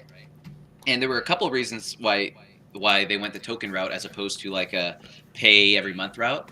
Because the average person who has a Shadow PC for VR uses it for VR maybe about 6 to 12 hours a month, and they're paying that pricing regardless whether they use it or not. Right. This you can buy 6 hours of tokens for $11 or $12, and then you can use them as you need them or not. So if you're playing Quest and you're playing VR Chat, and then your friends invite you to a club, but that's PC VR only, you log into your Plutosphere, jump in, and use an hour's worth of tokens to enjoy that moment, right? And I think at a time when computers are harder to get and graphics cards are harder to get, having something like this that's just pay for what you use makes sense. Not to say in the future we're not going to have persistent computers. We are, but I think for beginning and testing the waters and perfecting the systems, which is what we've been doing the last couple of weeks, I think it's a good way to go. Yeah, that's one of the things that I love about this the most. And you know, I have tried Shadow in the past just to try it out, and it works. It's good, but it's the subscription, right? That's why I think it's so much. It's a great way you're doing this, and like a lot of times with Shadow, it was all about. It wasn't even about monthly. They had, for a period of time, wanted to go to yearly, where you had to sign up for a year to get a certain price to do it, and not everybody wants to do that. I mean, nobody wants to get into anything long term right now, and then there was like issues where Shadow was like getting a little shaky, where you didn't know if they were going to be around. Well, so what Shadow does for a lot is they use real computers. Right. They use real computers, right? We're on AWS servers. We're cloud computers. We can I was going to say that people are asking spin in as chat, many as up, right? They have 32 gigs of RAM. They have a Tesla T4 graphics card. I mean, and the cool thing is, every time you shut down your computer, whenever you reopen it, it's a new instance. So you have all the latest drivers. You have everything's brand new, and we can as we grow, we can just upgrade that equipment virtually. We don't have any real computers that we have to go in and adapt. So you're not stuck to a Shadow PC that is 5 years old, right? It's crazy, dude. You don't need a computer. Ridiculous. Like, oh my goodness. And a lot of people complain about latency. I mean, the latency I get, the highest latency I got is like 17 milliseconds. I get that when I use my wireless adapter for my Vive in my room to my computer. Exactly. Right? It's non-distinguishable if your internet is good enough. And you don't have to use Plutosphere for VR. You can use it for PC. You can use it for anything. And all you have to do is, like right now, if I didn't have a computer, I could bring up my phone, log into my Plutosphere account, turn on my machine, put my phone down, put on my headset, hit Plutosphere, and I'm in a Steam VR homepage. I download the games I want to download because they're not persistent. It doesn't save any information, any games, nothing. You have to re-download the games. But you have 3,000 download, 3,000 down, 3,000 up because it's instantaneous. Crazy, on the server. dude. So the games download like that. And it's not downloading it onto your Quest, right? So as soon as you're off, done, it's all gone. So Daniel, you're blowing people's minds in chat, man. They're freaking out. They really are. It's weird. It's like people. It's like right now you can go make an account, guys. It's free to make an account, and once the token system's up, you'll get tokens to test it out for free. It's just down right now, but you can buy tokens right now. You can try it out right now. There's a tutorial video. You can be using it in the next 10 minutes, playing Boneworks or whatever you have. Right? You buy it on your Steam account, so it's always there. And every time you log in, Steam will pop up. You log in, hit download, wait 35 seconds while it downloads Boneworks or Half-Life, and then you're good to go. Yeah. You do have to download Plutosphere on your Quest, and that is through side quests. Right. But pretty much, I mean, everybody is almost doing side quests. You can do side quests at this point. You don't even need a computer to do side quests anymore. You don't even need a computer to actually do side quests for the first time. You can do it actually from your phone now. So it makes it so easy. So, side questing, and hopefully, I mean, you guys are going to try and get on the actual store at some point with the. We'll see. Right now, this is the quickest and easiest way to be accessible, right? And a majority of people are on side quests, and we wanted to start there because typically, if you're in VR enough to know how to utilize side quests, it's easier for you you kind of have a little bit of tech knowledge, and it's easy to navigate everything else that comes along with Plutosphere, right? Yeah, exactly. So until we form a one-stop shop where it's click a play button and everything's just ready to go, this is the best way. But it's coming, right? I mean, you can see where this is leading with this. I mean, yeah, and you don't have, like I said, you don't have to play VR games. You could get it and play any game you want, right? Except it is a virtual PC, right? So there are some things with anti-cheat systems like Overwatch, for example, stuff like that you can't play. But a lot of our users right now are playing Vivecraft on it. So they're playing VR Vivecraft, and then we just opened up a Vive server, a Minecraft server. We have like 200 people who are joining the servers now, all playing in VR on their Quest 2s. That's awesome. That is so crazy. So Troy Gillis, how you doing, Troy? Man, I didn't see you in here before. He said, "Forgive my question. Can I play Elder Scrolls through Plutosphere?" Yeah. Well, you can play the Skyrim games. ESO. If someone in our Discord, we have 22,000 or more people in our Discord. If they've tried it, you can. But sometimes anti-cheats don't let you use virtual VPCs. So we have a running game list of games that work and games that don't work on the Discord. VR games work, but when it comes to 2D games that use a lot of anti-cheats, then you run Right, into then issues. if there's an issue. So it's really meant for VR gaming. What this is all about, and you could really use it for pretty much any platform, right? Does it have to be a Quest 2, or can you use it on any headset? Yeah, you could really use it on any headset. Yeah, which is amazing. Which Especially is great. like and like we use virtual desktop as our desktop. But I mean, you could even use desktop vision, but you could use virtual desktop or Parsec or any other remote desktop if you like. I use virtual desktop with my Plutosphere PC. I love virtual desktop. Yep. So I can literally, instead of launching the Pluto app, I can just launch virtual desktop and then click on my Pluto PC and I'm in. Right. So cool. does that show does that show on your screen? Let's say like for a certain game. Let's say your PC's not good enough to play VR, but you still want to live stream it. You know, could you run that virtual PC? Does it show the game like on your computer? Yeah, for sure. So you can capture. You can still show the. For sure, yeah. There might you might notice a little bit of latency there, but that's not you don't notice it in the headset. That's it. But you might notice it from the desktop vision side. Maybe not in virtual desktop or Parsec. I'm not entirely sure. Boy, that would be big for streamers though, where a lot of times streamers have difficulty because they don't have a second computer to stream from, and VR is graphically intense on your computer, and it will lag it. And when you go to stream, it lags the crap out of it. Or in games like Zenith and VR Chat, when you can't use those selfie cameras, right, for streaming because they're not accessible on the Quest. Well, now, I mean, right now, our biggest market is people in VR Chat. I mean, having access to now every world and not being bound by just your Quest, right? If you don't have a PC. Because remember, this is if you have no PC at all, right? Zero. You don't have anything. Zero PC. You don't need to even be around one. You don't need to have Plutosphere installed on a PC to get it to work. It's all just from your headset to the network. So, well, there's no friction either, because that was another thing with Shadow is people were like, okay, you want Shadow? Okay, yeah, you got to get on a list. You got to wait 6 months because we only have so many PCs that we can get you to. And then what, you want more memory? Yeah, that's going to take another 6 months for me to get memory.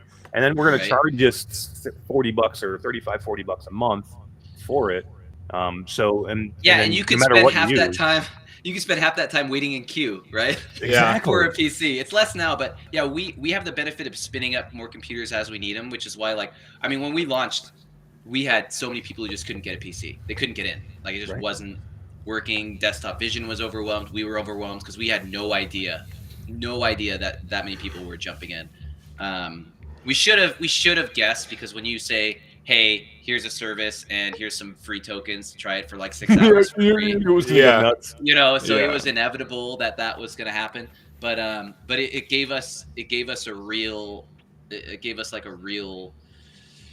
tally of what to expect. And now we're more set up for it. And now all these issues are getting taken care of, right? And it's been such, I mean, the team at Plutosphere is insane. The CEO Forrest is, dude, he's so cool. And we have another podcast tomorrow with him, and he's gonna be on the podcast, and it's his first time being on this side of the podcast and talking about it. And he's gonna talk about the nitty gritty and how they got started and be more. He's a lot more technical than I am, but from just from a passionate VR user standpoint, this has been so sick to see evolve and the amount of access it grants to all these people who can't afford gaming PCs. I mean, you might not be able to afford a gaming PC, but you could afford $10 a month to play 6 or 7 hours. You pay $10 and you could beat half of the VR games out there. You know what I mean? So cool. So cool, man. Crazy. It's amazing. I mean, just for even something like me, where I do have a PC, but I travel a lot, and I'm always taking my headset with me, and a lot of times I'm only using my Quest 2 because I have no access to a computer when I'm on the road. So next month I'm going to GDC. I'll take my headset with me, and if I want to jump into something while I'm there, I can get in, I can access the computer, and I can play some PC VR games. Right, and like I said, normally what we do is we have a token refresh where every day we give you a little bit of tokens, for free. And then we give you tokens when you first sign up. Right now, the token system's down. You can still buy tokens, but we're re-updating our token system to work better, because it was really easy for people to create 10,000 accounts, right? So yeah, there it is. Jump in. He's ready to go. Let's get Plutosphere real quick. That's it. Side quest that baby in there. I know.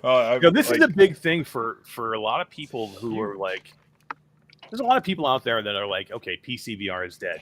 You know what I mean? Now that the Quest is here, there's no way for a lot of these people to they don't have access to PCs. We're not going to see PC quality games anymore. We're only going to see mobile gaming. You know, there's a lot of people out there that are resentful to that. But this opens up a whole new ball game now. Developers don't have to just develop for the Quest anymore. They can develop for the PC.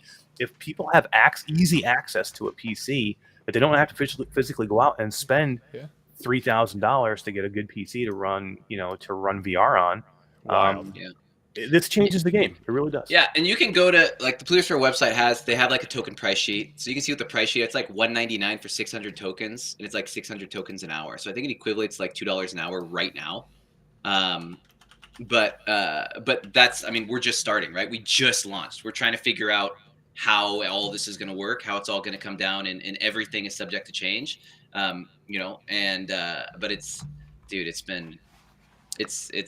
it's pretty cool, man. I mean, I think about it from a different perspective is not just like users who don't have access to PCs, but, even in like the business aspect of it, right? You have, I mean, theoretically, probably not TOS compliant with Oculus, but theoretically you could run a whole VR arcade off Oculus Quest 2s now, right? That's crazy. Yeah. I mean, that's crazy.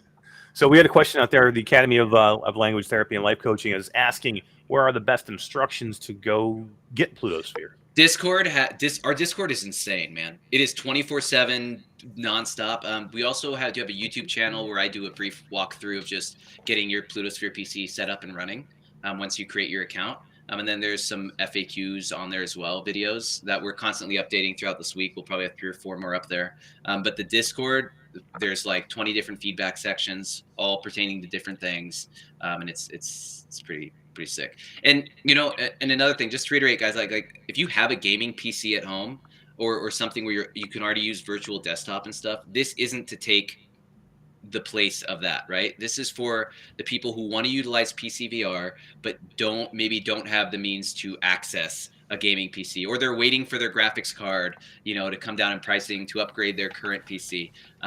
It's not meant to be this is your single source of gaming power, right? I mean, if you want to use it 24/7 as a PC, it's way cheaper to use other things. That's not what the point of Plutosphere is right now. So well, and like you said too, it's not easy to get a PC right now. You can't. It's tough to go out, especially if you want to build a PC. If you want to build a PC, it's almost impossible. We were talking, Z and Z were talking before the show. You want to go out and buy a PC to get a good card? You can go out and buy a PC, but you're going to spend $3,000 if you want a 30 series card, a good 30 series card. You're going to spend $2,000 to $3,000. You know what I mean, to get something like that right now. Otherwise, you're going to be getting probably a lower 2000 series card, or maybe even less. Maybe get into the 1650 or something. Exactly. Yeah. And you're still going to spend $1,000 or $1,500 if you can find them at all. They're just tough to find. So. Yeah, and that's what this is. This is supposed to be. This is creating that bridge, right? Or say you're someone who wants to spend $2,000 on PC VR gaming and you want to dive deep, spend $20 and test it out, right? Play some of the games and see if that difference is worth it to you, right? Yeah.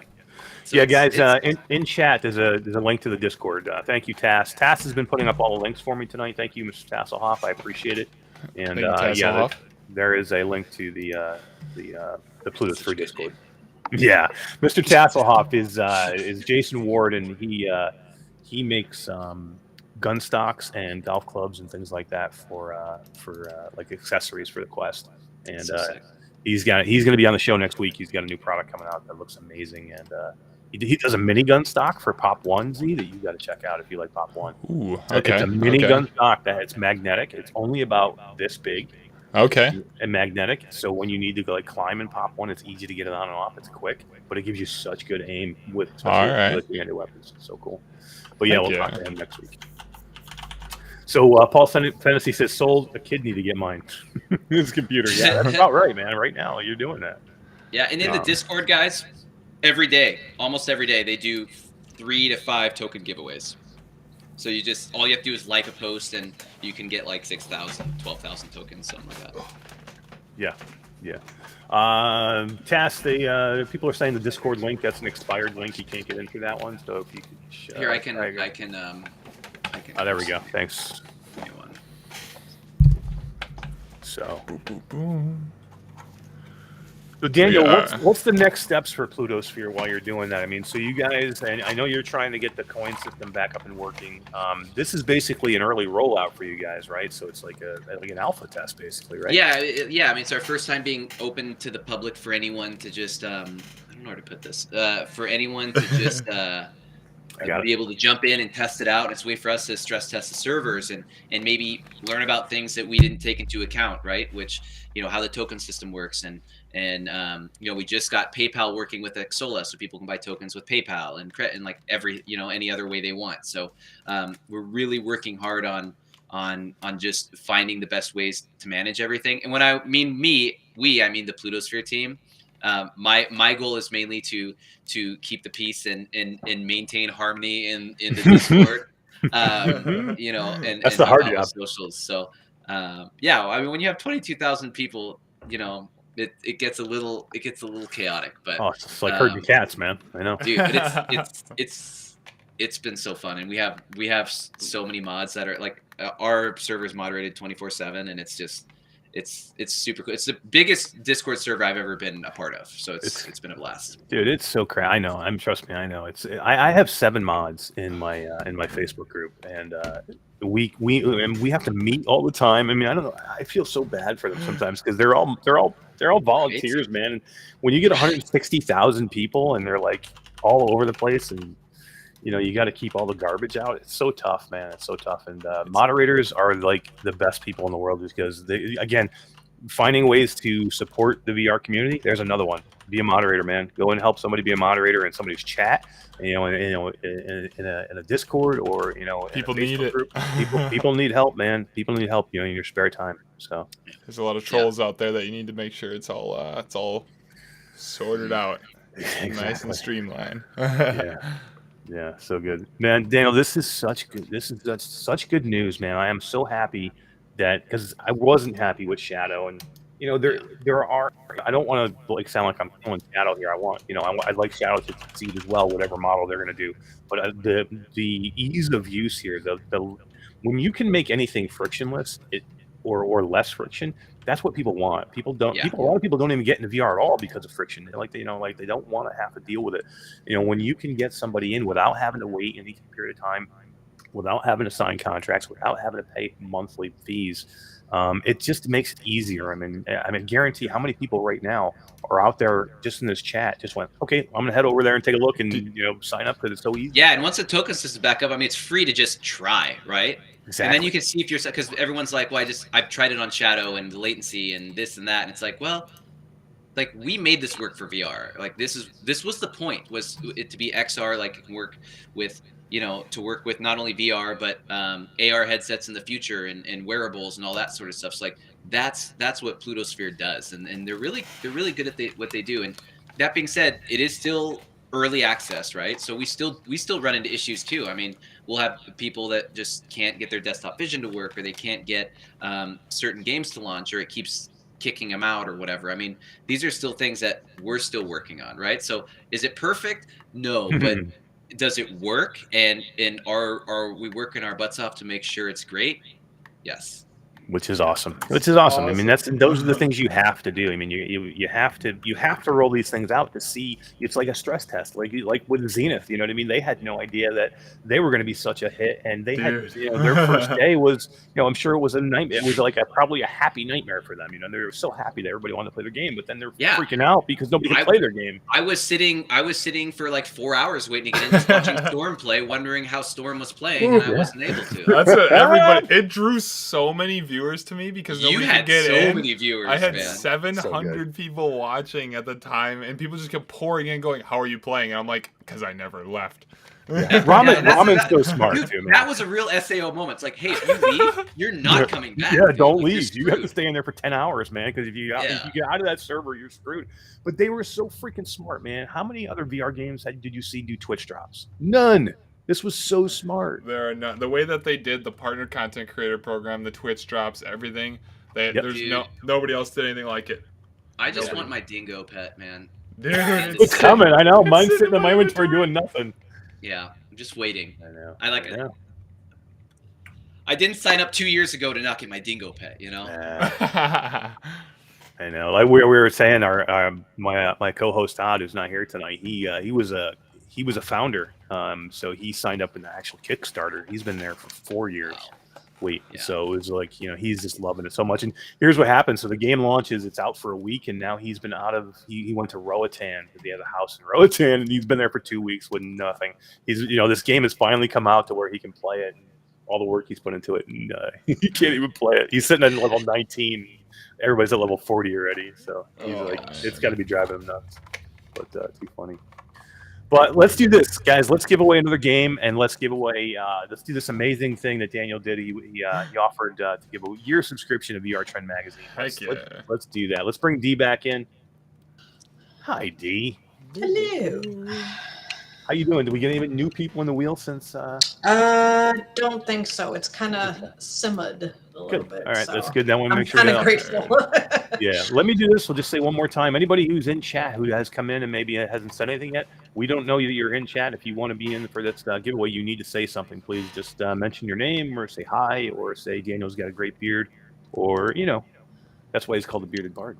Mm-hmm. Anything you want to say? You want to say I want to be on the D wheel? It's got to be the D wheel, D. I want to be on the wheel of D. That can go so many ways wrong. Dude. I know. I love it. I love it. So yeah, we're gonna roll for a couple things here. We'll do let's do the giveaway that Daniel's gonna do first. We'll get that. That's a big one, man. So I want to be on that one. Put yourself on that one. No. I'm just kidding. I'm gonna do. I tell you what I'm gonna do though. As soon as I'm done here, I am gonna go and I'm gonna go get another subscription to the mag. Because I do want that. I want to get my plastic copies. I want to get my copies that I can just keep in plastic, because to me a lot of these things are works like the pullouts. I'd love to be able to hang them on the wall, but I hate taking them out of the magazine because I know they're going to get kind of trashed. You know what I mean? So yeah, I love them, man. I love them. I feel that. I got my other magazines and like comics and things like that, and they're all in the sleeves, and it's like these are the only things that aren't in sleeves, and because I'm actually using them. And so I was just like, oh, you guys are making me think now, like, oh no, they're gonna get damaged. Yeah. Yep. No. Yeah. Let's just see what everybody's saying here. Let's Mr. Chas says, let's do a VR mag giveaway. We're gonna do it fast right now. Hey, hold on, people are popping in. I'm just making sure I got everybody. So yeah, that's good. That's why we always say it. Thank you, JC. Thank you for the beard compliments. Oh yeah, you got a great beard too. Thanks. You know, all these great beards. Roots has a great beard. Have you seen Roots' beard lately? It's like he's got like the Gandalf beard going. It looks so good. Yes. Love it. Love it. Boop, boop, boop. All right. Techno Glitch is here. Orland Hooper is here. Hey, Orland, how you doing? Do we both have Pikachus in the background? I definitely see. Oh my God, you have a huge Pikachu. Yeah, that's my giant Pikachu over there. The Pikachu came down to wear the Pimax the other day. That's about it. Oh, nice. Or the quest. I see Daniel's quest. I see Daniel's quest in the background there too. Oh yeah. Right next to my robot. Oh robot. Yeah, that's cool. What's the skin that you have on your quest? Oh, dude. I love it. That's so good, man. I love it. Oh, heck yeah. Oh, I love it. Okay, I think I'm finally ready. I think we're all good. Right. Let's do this. This is a big one. Everybody wants to be in for this one. Scat is here. Pablo, D Millen. D Millen says, "You know who else has a great beard?"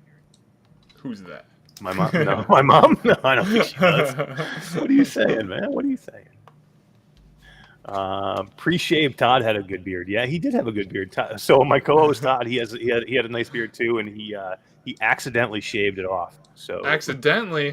Yeah, oh, he went no. to he's bald, so he went to do his trim his beard, and he had he had the clip on that he does his head with instead, and he shaved his beard off by mistake.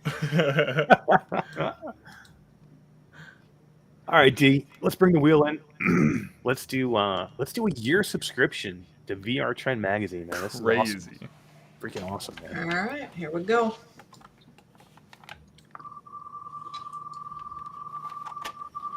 The D wheel. Is that the Chicago colors there? The orange and Yeah. blue? Oh, The orange and blue. And you see the center of it, right? Oh yeah, it says dough wheel. No, the center of is- it. Da Bears. Chris Farley's character on SNL. I love it. Bearbo. Hey, all right, Barrel Man, congratulations! And I think I actually saw him earlier. Said he was going to go get the subscription, so good for him, man. There you go. Oh, Daniel, you just lost the subscription. Great, dude. Spin it again. Just Yeah, kidding. right. That's it, Barrel. Well, that's Sorry, great, man. And all I need from him is an email address. So Absolutely, I'll pass it along to you. He is actually one of my moderators, so I will pass it. Perfect. That's awesome. Heck yeah. Hell yeah. Cool. So let's give that swarm key away that that Mepper was kind enough to put back in since they already had it. Everybody should have swarm, by the way. So it shouldn't be a surprise that he had swarm because it's that good of a game. And we're gonna give. We still have a Shadowgate key to give away and a key to Contractors. We're gonna give away too. Woo! Shadowgate is so good, man. It's such a good game. I'm excited to try that out. Yeah, I'm gonna send that to you as soon as the show's over. Heck yeah. Ready? Yep, hit that wheel. This is for swarm, guys.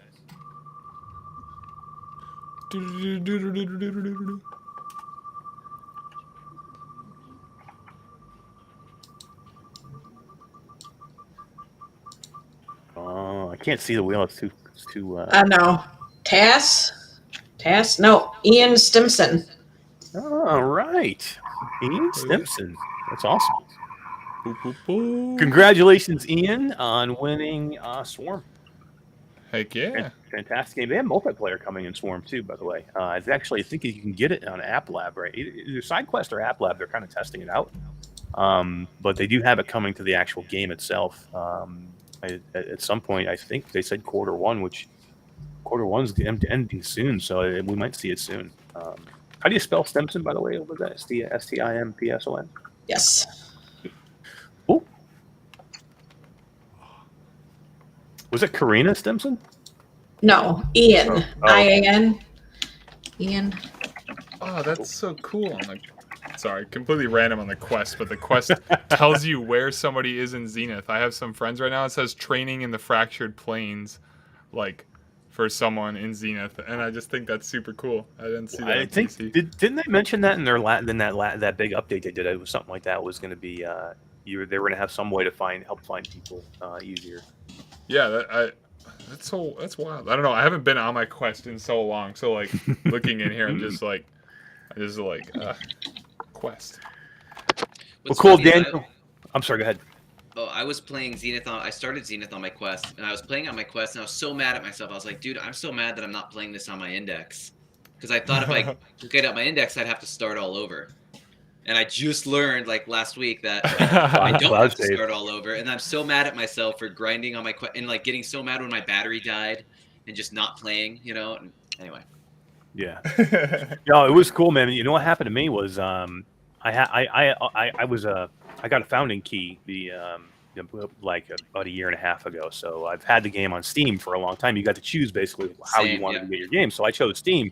So right when the game launched, I was out of town on work, and I'm in a hotel, and I had my quest with me, and I'm like, oh man, I can't play the game. It's out. So of course I had to go freaking buy it. And now I have it on Quest, and it was nice that it did transfer over from my Steam. So I picked my character right up where I was, and I spent 4 hours in a hotel room where I would have been just doing nothing, and I was able to play. But if I had Plutosphere, then I could have just played with my Steam version. Yeah, I got Plutosphere all set up. It's all set up on here, and I was gonna while we were doing the stream, I was gonna connect to the server. That is so cool, man. So cool. Hey, Plutosphere is gonna be amazing, man. I am so happy. I'm so excited about it, and I'm glad you're a part of it, Daniel. Everything you touch does pretty well. So, congratulations, man. Thanks, Congratulations, and thank you for doing the giveaway tonight. Thank you for coming on and talking to us, man. This has been awesome. We need to do it. We need to do it more, man. We need to do it more because you're super interesting to talk to. You have a great take on VR, and I really love love talking to you, man. Thank you. Thanks, man. All right. Anything else? Last thing you want to say? Anything else you want to plug, or you want to plug? You want to plug where your guys are going to be tomorrow? You said they were going to be on a podcast, or where you were going to be on a podcast? Oh yeah, tomorrow we are going to be on Between Realities podcast. Oh shit, yeah. I'll be there. We're going to be at the Skeevester and Alex. Heck yeah. Tomorrow. Two of my favorite people. Dude, right? So it's going to be, Forrest and I are going to be on there, and we're just going to be doing a deep dive into Plutosphere amongst some other things. And you know, he's going to be discussing a little bit of the roadmap moving forward and where we're at now. And it should be, I mean, with Alex Skiva, it's going to be funny and fun regardless. So I'm super excited. So you can catch us there tomorrow. And yeah, I mean, that's pretty much it. Everyone who you know took the time to subscribe to the magazine, thank you so much. I mean, that keeps us going, and it's super fun. And anyone out there watching, like, if you're passionate about VR, you're working on a side project, or there's a game that you play that you don't think gets enough love, dude, reach out to us and write for the magazine. It's so fun, and it's cool to see something you wrote in a magazine. Your mom will be proud, maybe. I don't know. Yeah. But anyone can be a part of it. So. Yep.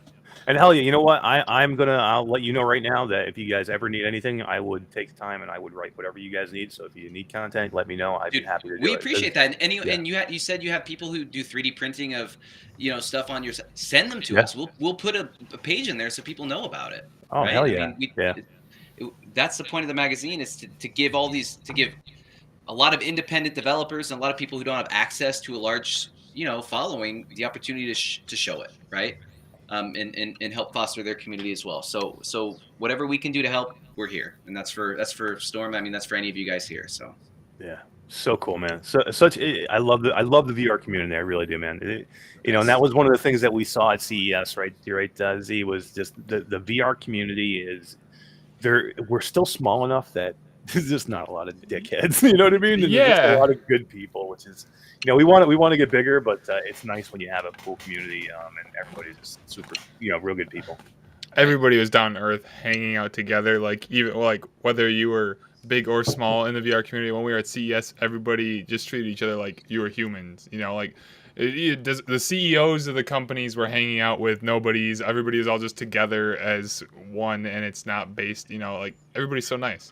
You know, it's just a family. Yeah, hell yeah. So yeah, everybody out there, go support your family. Go give VR Trend magazine right now. Yeah, and go try out Plutosphere as well. If you have a Quest 2, give it a try, guys. It's fun. Yeah. Oh yeah, yeah. Well, we're gonna start. I think every week we're gonna have like a Plutosphere on the show. We're gonna do like a little Plutosphere update, just telling people how amazing it is. Because I really want people to, because it's, you know, with running a Quest 2 community the way I do, when I can tell people because there's so many people. I mean, we have 160,000 people in there, but most of them have never tried PC VR. When they can see what their Quest 2 can do, when they can load up a game like Asgard's Wrath or freaking Half-Life Alyx, and they're like... And it's so hard, man, because, you know, so many people, even when they hear about Plutosphere, they're like, well, I have virtual desktop and I use it with my gaming PC. Why would I use Plutosphere? And it's like, bro, the people who I think don't understand that, like, this is for the people who don't have a gaming PC. And I think, you know, we're trying to explain it in a way where people who realize they don't have a gaming PC can understand that, hey, you can use Pluto as a substitute for that. And you don't need a PC at all. You don't need anything to get started, right? You just need your Quest. You do need the ability to sideload onto your headset. That's it, right? Yeah. Do it from your phone or... I know, right? You did it while we're on air. Yeah, that's right. So, and it's such a cool platform. And I think it's going to give more people access to PC VR, and I know everyone loves the Quest, but dude, there's something. PC VR still has a lot to offer, and you know what? I don't know. I'll get lost in it forever talking about PC VR games. In games that we've all played in the past, like games like Raw Data, right? That are still so beautiful, such a good game. 90% of people don't know what it is. They have no idea. Sprint Vector. Hoover Junkers, right? Like, nobody knows Sprint Vector. Old school, good games. And they're old even school. by today's old school. Isn't that funny? I know, right? Stormland. We were talking Stormland earlier. Stormland would blow people's minds. By today's standards, like, they're still amazing. They're still better than anything you get on a Quest, but people have not tried them, and they've gone under the radar for so long that they're lost in the sea of everything, right? Yeah. And having access to this, it just opens up. I mean, realistically, you could jump in here and then get a Viveport subscription, and then do all the Viveport games, right? You have 1,000 games at your 1,000 Right? VR games at your for $9 a month. You could do that. It's right. It's Crazy. insane, dude. So it's interesting. It's gonna be cool to see how people use it. It's gonna be cool to see where it's used the most. You know, whether that's VR chat or what it's being used for. But I think it's gonna help just grow the community as a whole in general, and hopefully still give developers a reason to build for the PC VR platform, because it's a great platform. And I hate that there's not as many PC VR games coming out now. Yeah. Well, you guys could be the solution for that issue, and I think everything is cyclical, and I think we're in a standalone cycle right now, but I do not think that we are going to lose PCVR in any way. I think it's still going to be just a huge thing, but we're in a standalone cycle. We're probably about to go into a PSVR cycle, with the PSVR 2 coming out. So it's peaks and valleys, and then all of a sudden, PCVR may jump right back up, and I think that you guys can be a big part of that, and I'm extremely excited. Tass, do me a favor. Tass, just do me. I'm sorry, Dylan. One quick. Tass, do me a favor. Will you go to Between Realities YouTube page and put a link to Between Realities in the chat? So I'd like people to go tomorrow and see Daniel. And I'm sorry, who are you with, Daniel, tomorrow? I'm going to be with Forrest. Forrest from Plutosphere. Yep. Yeah. Because I'm already talking to you about this, but I'm already thinking I'm going to go listen tomorrow, because I want to hear what he has to say too. And we're going to talk about Plutosphere, and we're going to talk about their other application, Pluto, which is a PCVR application that not a lot of people know about, and is pretty. It's another thing that's just so sick, and it just flies under the radar. But yeah, so it should be a super fun conversation. If you're more interested in Plutosphere, that's where you're going to get the nitty gritty technical information that you would want. Hell yeah! But like what you were saying with the PSVR, right? If it supports CloudXR or OpenXR in any sense, you could technically use the PlayStation VR to access Plutosphere and then play PCVR games. Oh my god! I'm in Steam VR Home already. I just pressed a button. It's working, and I'm not even on Wi-Fi 6. I'm on a bad router that's on the other side of my house right now. A bad internet connection. I am streaming my camera to this thing, and there's no latency. What the frick? So cool. This is insane. This is gonna blow people's mind. I'm not kidding. I did it this past week. I played Half-Life Alyx I did the Gunman Contracts, the mod for Half-Life Alyx. I played that with Plutosphere with my Wi-Fi 6 router, and I wasn't even in the same room as my Wi-Fi 6 router, by the way. You're really supposed to be in line of sight, and I was not. And I didn't have any zero issues. I've been telling you guys, it's gonna blow people's minds. I mean, dude, this looks so good. This is better. I can't use my Quest. I have a Wi-Fi 6 router that I bought specifically to do Airlink and Virtual Desktop, and it will not work for me at all. And this, going to a server somewhere completely different, is running better than Virtual Desktop and Airlink in my own house. Yeah. I don't.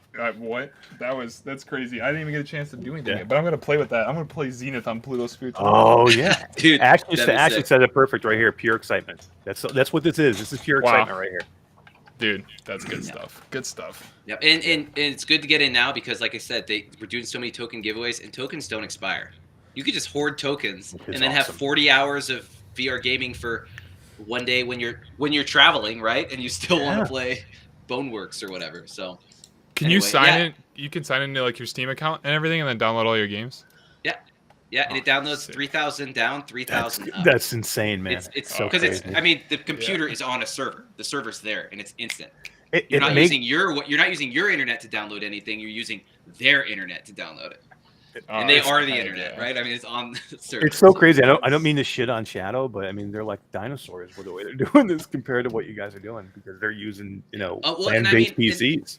The way we're doing it is, it's a very expensive way to do it, right? The way we're doing it, the amount of computers we're spinning up on the cloud, the bill for it's astronomical. But we have enough people right now who are doing it, and the more people are buying tokens and supporting it, then it's going to be fine. But we're the first ones to do it to this scale in this way, dedicated to VR. So, hopefully people support it and they see the value in it, and that way we can continue to grow and add persistent storage and add monthly plans for people who want access to it all the time. But yeah, it should be pretty cool.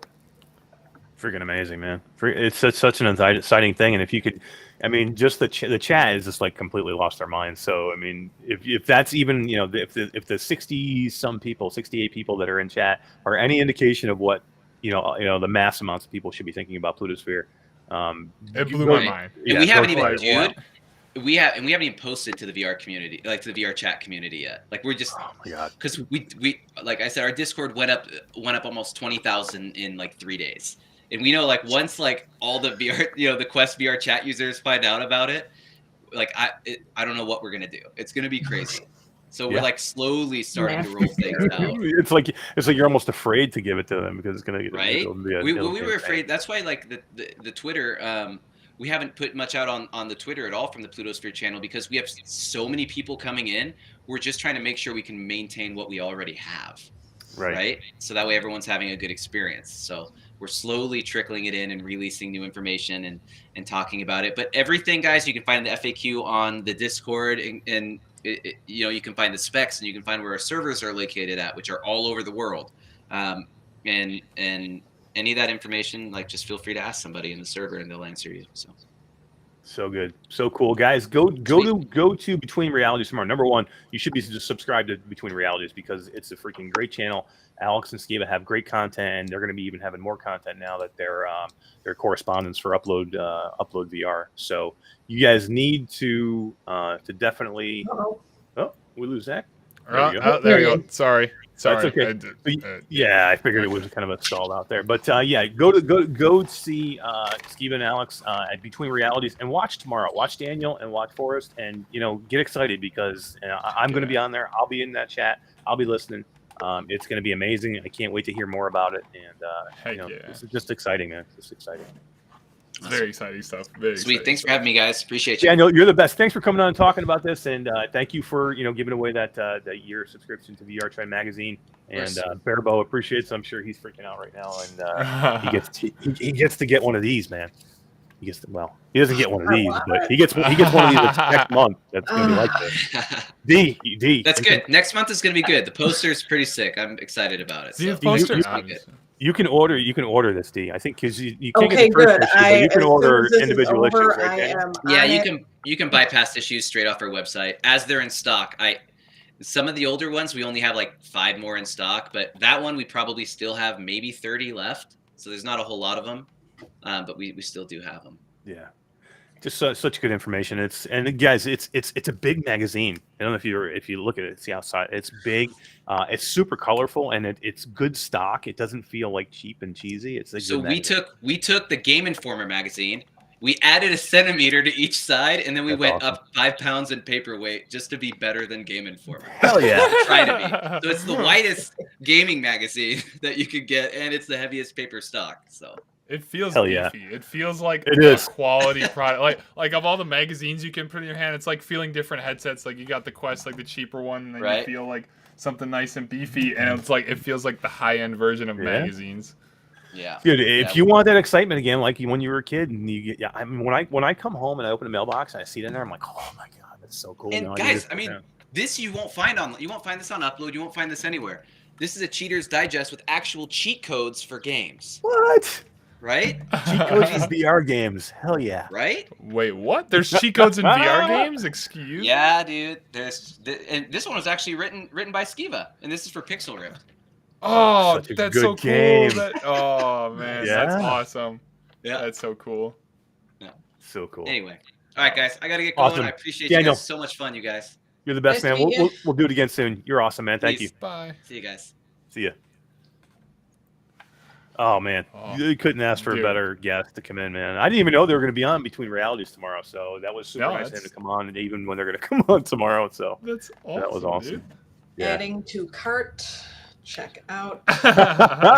You're getting your After the Fall right now. I need my After the Fall magazine, man. Seriously, like, oh my god. Hell yeah. All right, so it's Z. 2 hours has gone by, man. Like 2 hours. boom, 2 hours. Crazy. It's crazy, man. That's what happens to us every week. I mean, I'm like, I need one. I want like hour 45, and we're always like 2:45. You know what I mean? Yeah. So, we still got stuff to give away. We have some big games. We've got a ton of stuff to give away. We have a ton of stuff to man. give away, and that was super Ton. nice of Daniel to give away a year subscription to VR Tribeca. A year. How great was that? And I had no clue, guys. So that was not planned in any way.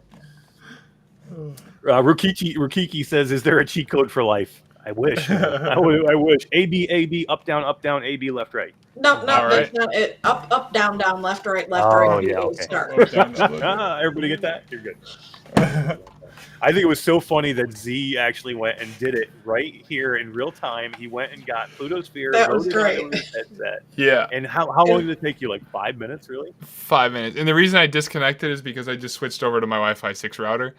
So I can try and see if I can get it like flawless while we're on the stream. Dude, really, it could be super cool for you for streaming. You know what I mean? If you want to try something where you're not so intensive on your rig, Yeah, and I think it could do a lot for a lot of people, and the fact that like if we can get it like the 17 millisecond like that response time, like there's a lot of times that I need to pop into something and like do it quickly, and I don't want to deal with everything like on my PC, or like I'm out and about somewhere, like I could be at a McDonald's and be like, dang, I need to do some VR stuff. All right, let me pop up the Quest out the trunk. Let me do this real quick. And I could do it anywhere. Like, that's crazy. That's crazy.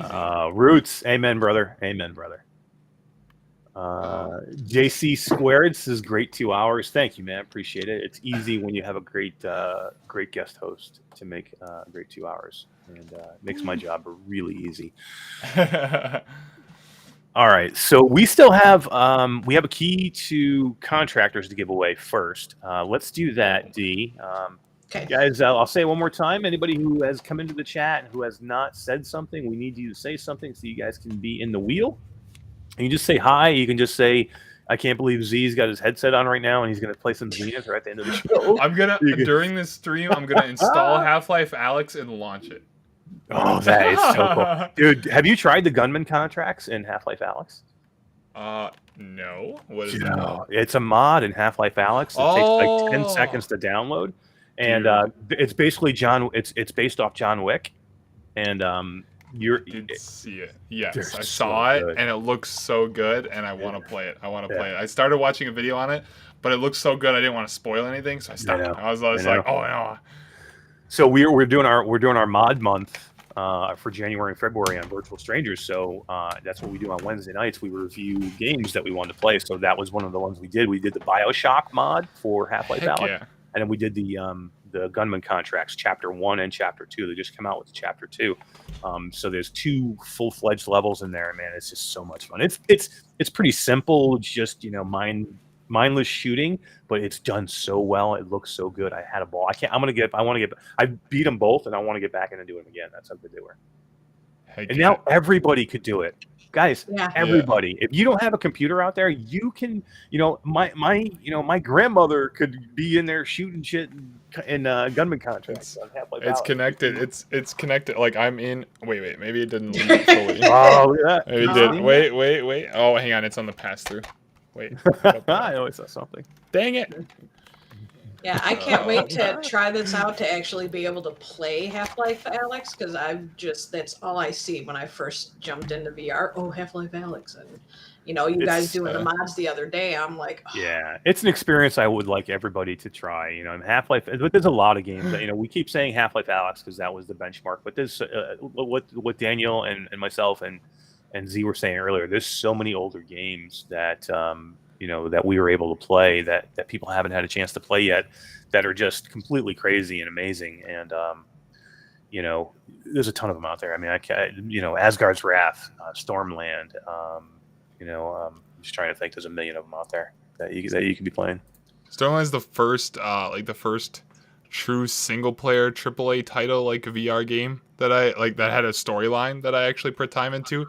at the time that I played Stormlands, I didn't have Half-Life Alyx. I hadn't played through. I still haven't played through Lone Echo, like any like the actual like core story games. And Stormlands is the first one I just jumped in and just like I bought it and I was gonna be playing with my other friend and he couldn't play it for the week and I just like abandoned all like social stuff for a week and I just played Stormlands. I put like 50 hours in a week and I was just exploring things. You could grab the guns, just breaking guns apart and looking at all the foliage and all the different like creatures and the plants. It was like No Man's Sky mixed with robots and guns, like and you can co-op it too. You can play a co-op, which is so awesome. Yeah.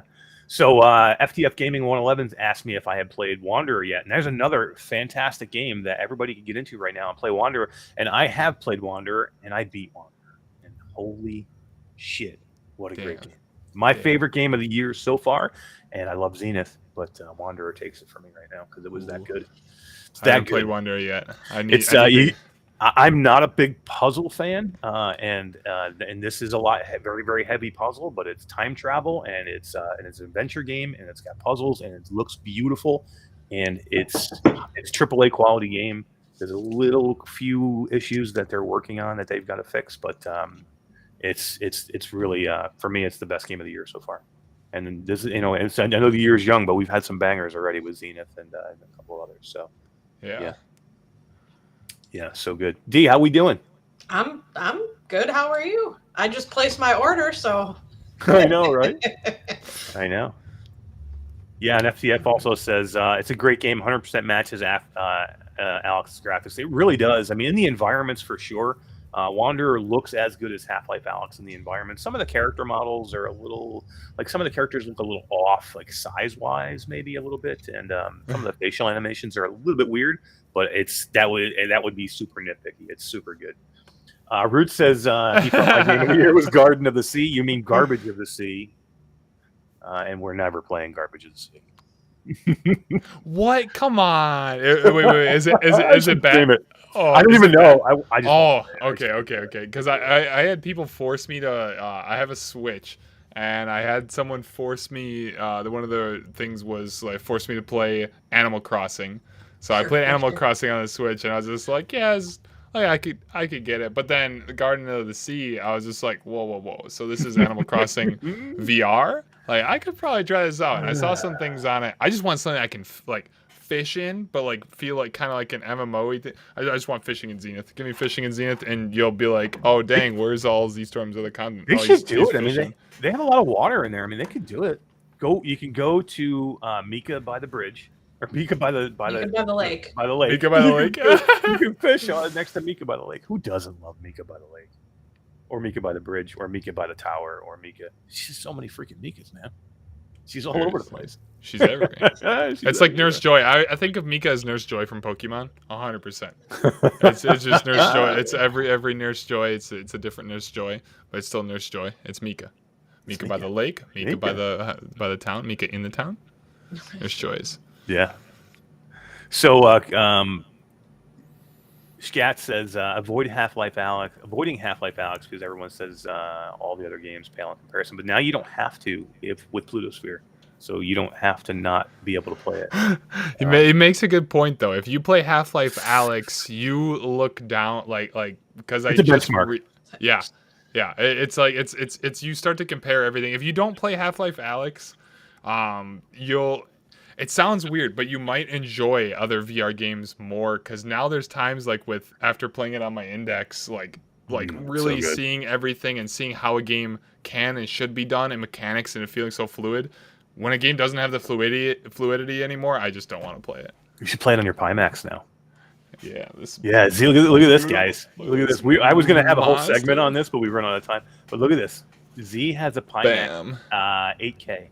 8KX. Bam. The brand new one. Look at that. Look at those lenses. I know. Look how big those lenses are. It's crazy. It's so good. I love it. So this is how good how much Z loves this. We were talking earlier. We were both at CES. We were both at the Xstall booth, and that completely blew me away. And Z was in there, and he did the experience in like a fighter plane with the Xstall on his head. And you're saying now that you like this better than the Xstall. Yeah, I think this is equal, or like it's probably equal to the Xtel, but the Xtel, like it costs a lot more. It costs way more than this headset, and obviously it has other things, but for just playing VR games, I would probably pick this over the Xtel.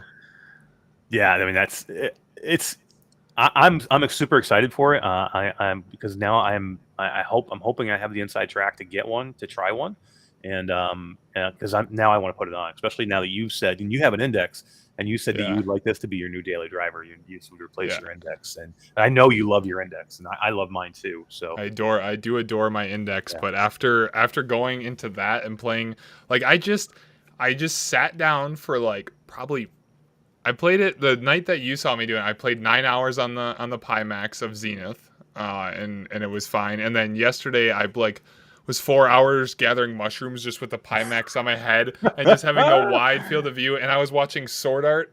Or like SAO in what, like with the screen in the air with the Pimax on my head while flying around gathering mushrooms. Oh, so cool.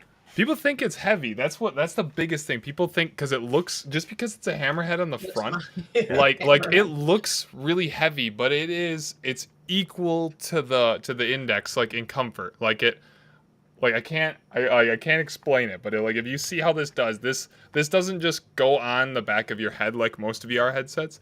This head strap goes down almost on your neck, right? Yeah, almost on your neck right here, and because it's like putting this on the neck, it keeps the headset, or keeps the screen off of your front of your face, and it balances it really well without needing a counterweight. It shocked me, but like this, I've used other Pimax stuff, and it's not like this. This thing is next level. Yeah, even that Xtal that I put on at CES, I was shocked at how well balanced even that was, and that I think was even bigger than the Pimax. That thing was a behemoth. That thing was like, giant. Yeah. And I was like, it's not that. It's not as bad as I thought it would be. Put it that way.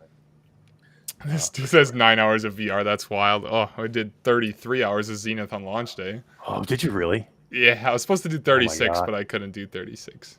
That's crazy. 36 straight, or did you stop?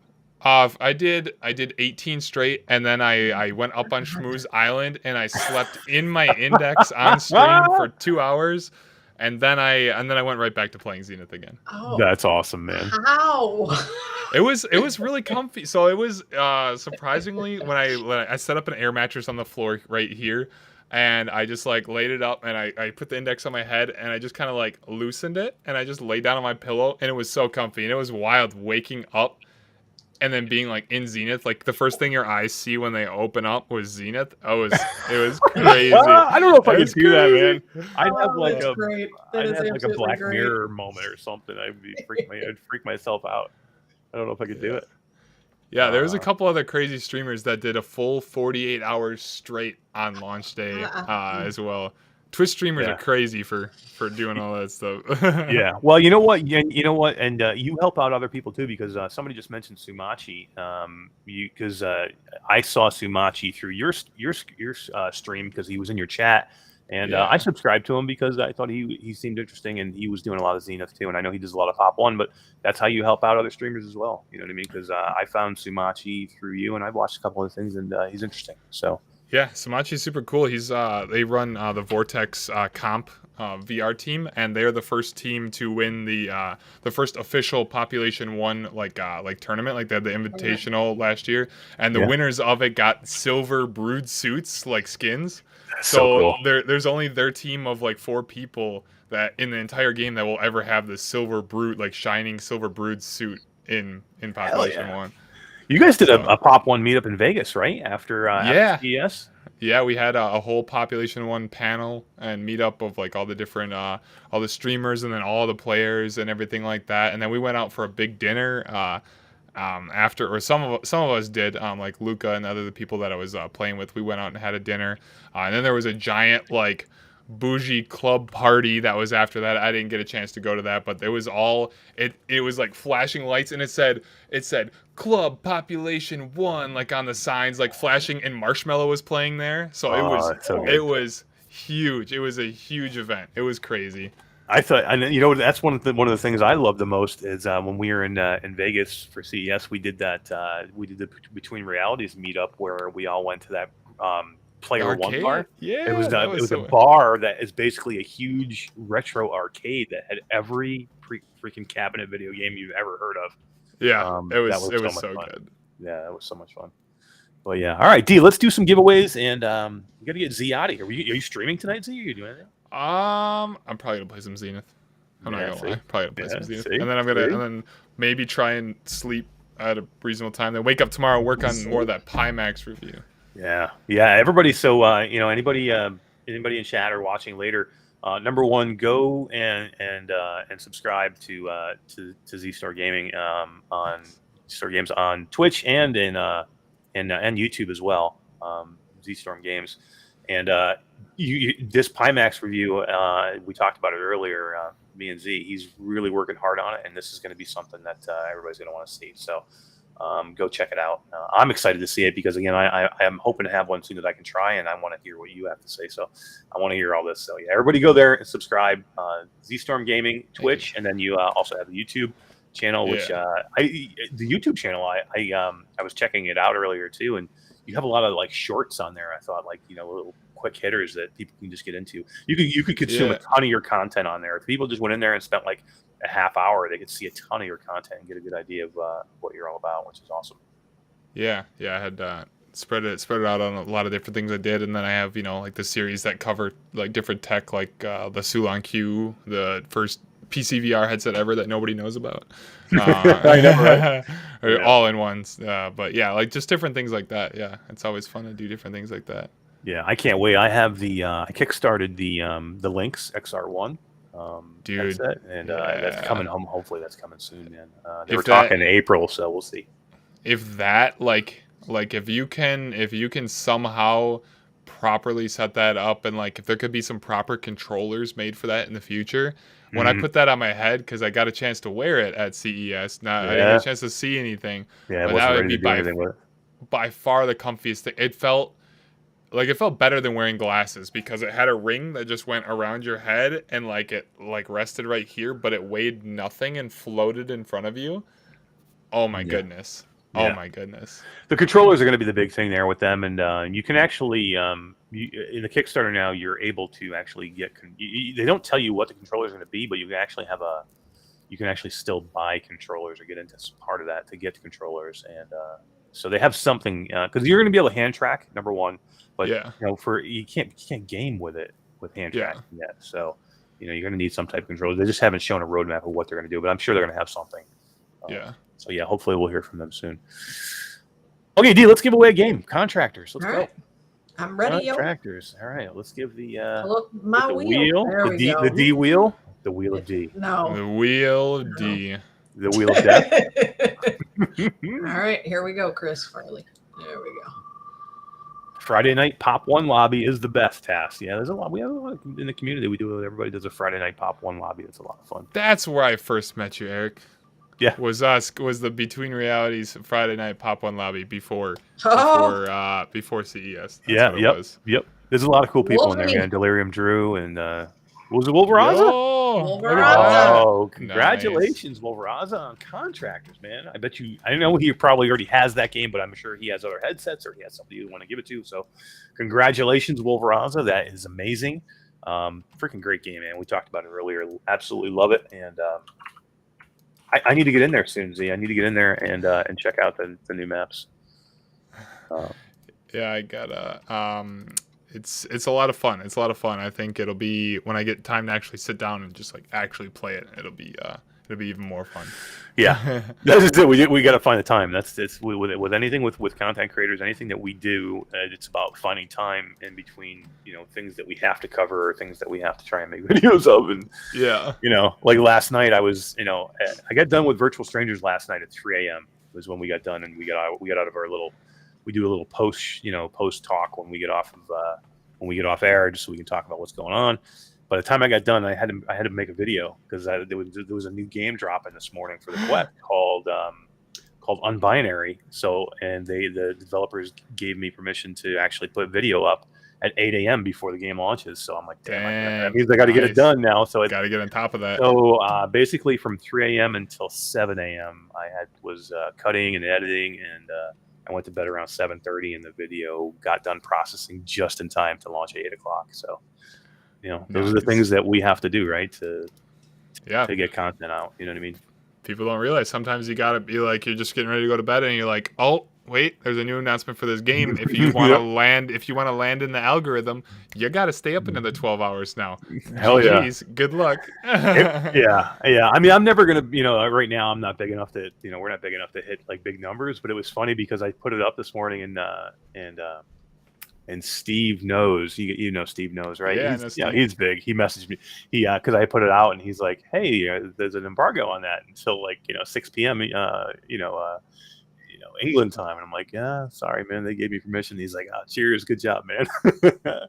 So it's nice. Sometimes you want to be the first one out there, and he probably beat my numbers. He launched it later in the day, and he probably beat my numbers in about 20 seconds. But I mean, it's about like, even if you don't do crazy numbers, something like as long as you just have the info out right away, even let's say your normal video gets 100 views and that video gets 1,000 views now because you got it out before other people, and the other person gets 100,000 views. Well, you still multiplied your score by 10, and so you still got that extra exposure to just start growing you. Yeah, 100%. And for me, a lot of times I'll do it for my community if they want to see it. You know what I mean? I'll make a video for 5 people. I don't care. You know what I mean? It's about the fun. It's it's about the fun of it. First, that's why we're in it to begin with. Exactly, and that's what it's got to stay for us. And I mean, it is your job now. So it's like anything else. If your job becomes a hassle and you don't want to do it anymore, and it's not fun, then what's it all about? You know what I mean? Even if it's gaming, if it becomes something that you dread doing, then it kind of ruins it. Yeah, no, definitely keep with it. When it's for that. That's what I like about it. Is I just enjoy doing it because it's so much fun, and you can express yourself in content in all different sorts of ways, and it's always fun. It doesn't necessarily feel like work. It's just fun. Ruth says, Mash says, get to the giveaways, and then I chit chat. I know that's what happens, man. We were talking earlier, man. I'm a rambler, man. If you let me go, I'll talk for hours. All right, let's. Wolvie says, give it to Karina. Karina Stimson. Yep. Excellent. We can do that. So, Karina, hit me up after the show. And we will get you your key to Contractors. That's really nice of you, Wolveraza. Thanks, man. We get another person into the Contractors community. So congratulations. And now I gotta find her. All right, let's give away. What do we have? Let's give away the golf club stock, and then we'll give away the hoodie, and then lastly we'll give away the BOBO. What do you think? I'm just gonna bang, bang, bang. It's gonna be quick, guys. I hate to do this, but if you excuse me, I'm gonna be gone for 20 seconds and come right back. Take your time, go ahead, man. All right, I'll be here. Me and D will be here. We got this covered, D. I ain't got nothing to do until work Monday because I am off tomorrow to play Horizon Forbidden West as long as I can. That'll be fun. And I don't know, some other stuff. Yeah. I'm not gonna be around tomorrow night for the Marble stream. Anybody out there who's still watching, guys, go and see I Am Roots at Twitch. And I don't have your link here, Roots, but if you want to put your Twitch link in the chat, please. Marbles tomorrow night. I think Roots will be doing marbles, and then probably into something else, right, D? Unfortunately, I won't be here. I'm going out. Maybe some more Fall Guys. The main thing is, you're not going to be there to play marbles. I am going to surpass your ranking. I don't like it. I don't know. Crazy. You think I should cancel on my wife? And no. So I can keep my marbles up. There's the thanks, Tass. Thank you very much. There's Roots' Twitch. If you guys want to go check out Roots tomorrow night, and he will have marbles, and then probably something else. I don't know exactly what you guys, but Fall Guys was a lot of fun, and I'm sure you guys will get into that, and then whoever else will be on there with you guys too. But yeah, it's a lot of fun. All right, D, let's go ahead and spin it. All right. What's this one for? This one is for the golf club stock. Golf club stock from Dana Diaz, the Tycho Tech Golf Club. Thank you again, Dana, for donating this. This is really nice of you. We appreciate it. Krista Warford. Hey, congratulations, Krista. That's amazing. It's an amazing golf club stock from Tycho Tech. and I'll let Dana know, and then she'll get in touch with you and get that set up. We'll get it out to you. Cool. All right, This let's jump. list is so long. I'm having a problem trying to find these people. It's crazy how big this list is tonight. Yeah. So, all right. Awesome! Congratulations. That's amazing. That's it's going to be a cool thing, and that golf club sock's going to be good for anything. If you want to do, oh, you got a new hat on, man. That's cool. I like the purple. Wait, do I have a different colored hat on? Yeah, that's awesome. Man. Oh, I grabbed it. I forgot. There's this one right here. Yeah, I got everything matches the aesthetic in purple and green. You always see me purple and green. If I'm not wearing the purple suit that's hanging on the wall over there, then the suit's cool too. I like it. Or you got your vest on, your Be Happy vest. Do you have the 40 or do you have the 16? Both. The 16. The 16's right there, and then the 40's sitting over there. So good. I have a 16. I want the 40 so bad. Yeah, I love the 16 is really good. Like it impressed me. It impressed me a lot. Yeah, I don't have any issues with the 16 on functionality in any way whatsoever. It's a little short for me. That's the only problem. I'm 6'4", and it only really comes down to about my belly button. I just wish I had longer. I wish I had the 40 for it to be long. So surprisingly, even though I'm 6'5", and so with it is a little short, but the X40 isn't. I guess it does kind of. It still only kind of like comes to. It's like at my belly a little bit. Yeah, it's like somewhere around there. I think the biggest thing that I found fun for the Be Haptic stuff was was this face piece. Some people said it was uncomfy. Yeah, but, dude, it was not uncomfy for me, and like I still haven't put it back on my index. So I'm not using my index now, but this replaced my VR cover. Like for my face, I'm weird on some VR things, but like Pop 1 with this was a game changer. Getting shot in the head with a Seiko was so scary. It's terrifying. I tried it for the first time at CES. I had never tried the facial interface part, and I tried it. It was so cool, man. And I tried the gauntlets too. They let me. They didn't have that normally in their thing because they were doing, but they let me try it because I had never tried them before. And, and they were so good, man. I think that's my next one. I'm gonna get the one for the arms. Wrist gauntlets? Yeah, the ones on the arms. Do you have them? Oh my god, you got the whole setup? Holy crap, dude. Yeah. What doesn't this man have? I also got this man legitimately thinks he's better than me. No. I had to, no, stop. But yeah, these bad buckers, right? They're so cool, man. I was like, they're gonna be okay, but I tried them on. I loved them, man. They're so good. Yeah, no, they are super cool, and the most fun I think I've had with them is probably Half-Life Alyx having the whole thing together, the face piece, this, and I can't play Half-Life Alyx or many games without the haptic vest anymore, because in Half-Life Alyx, when you grab an item and drop it in your backpack, you can feel it. You can feel it go down your back. Without it, I'm like, I look behind me, I'm like, is the item on the ground? Did it go in my backpack? Like, I don't know. Oh, too funny. I have some other ancient VR tech. I need to have you back on. I really do, because I could literally. I mean, I could talk to you for like another hour, man, about what we just talk about this, all the stuff that we did, extra stuff that we have. So we got to do this again. Yeah, we will do this again soon. All right. What do we got? What do we have now, Dean? What do we have left? I'm losing track where I am. We gave away all the games, right? Oh, no, we got Shadowgate. Let's give away Shadowgate. Oh shit! Yeah, that's what you got the shirt on for too, ain't it? Yeah, Shadowgate. I always try and wear a shirt. Like last night, we were doing the Half-Life Alyx mods. I'm Virtual Stranger, so I wore a Half-Life Alyx shirt. So I'm always trying to match it. He's wearing the shirt and he almost forgets about the game. Yeah, probably one of the best games of last year. Shadowgate. Everybody should want this key. I can't wait till Z plays it, and you should stream it, man, because it's a lot of fun, man.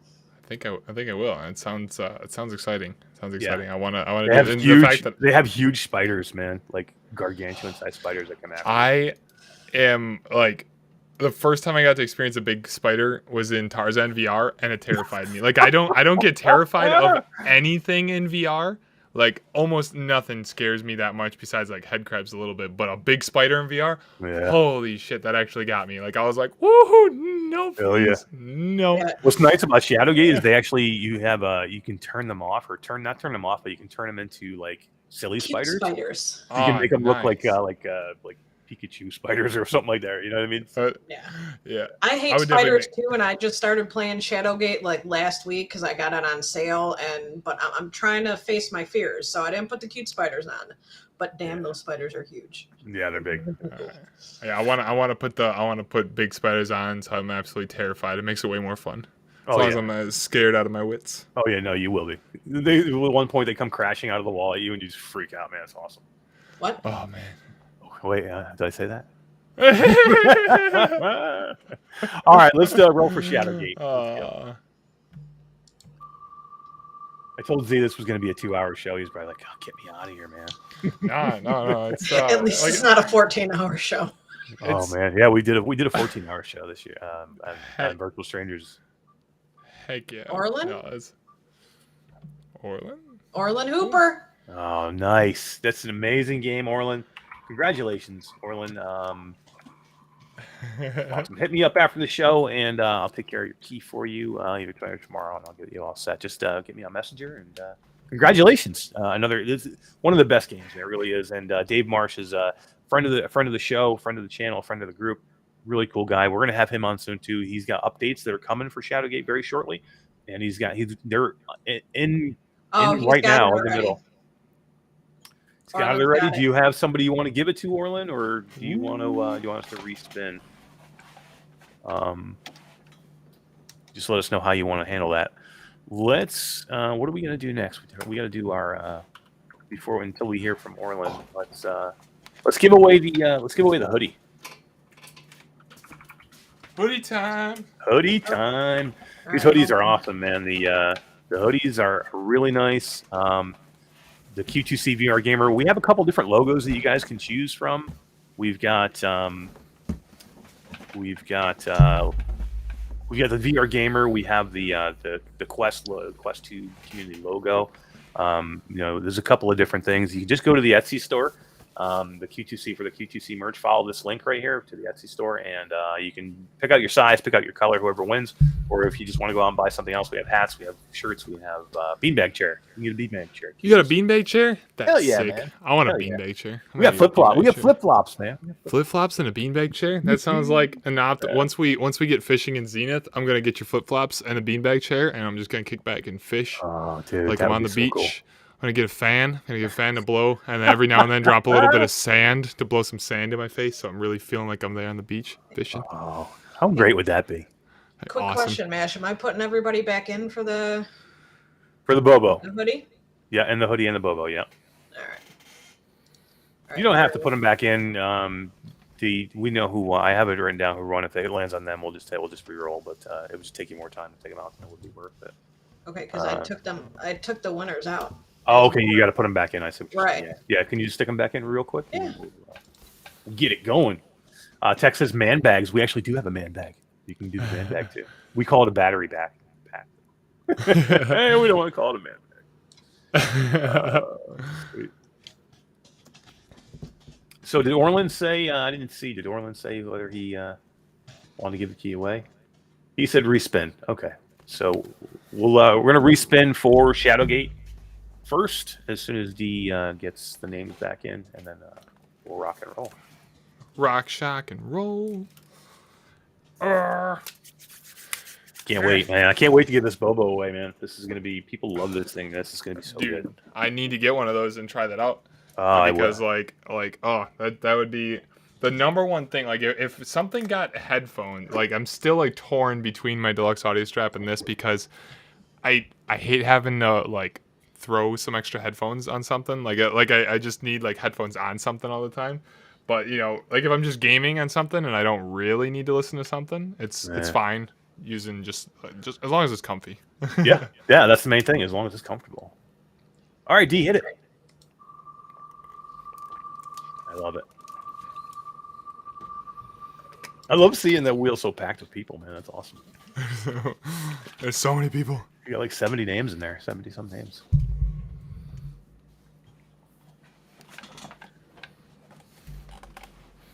Laura.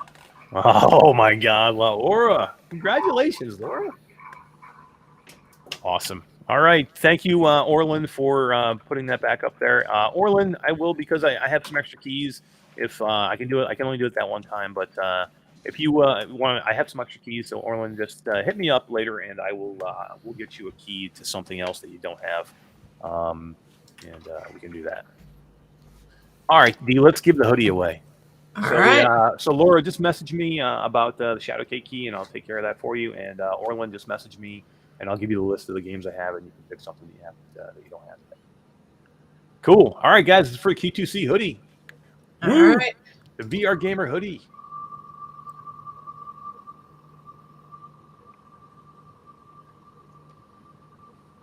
Hoodie, yo.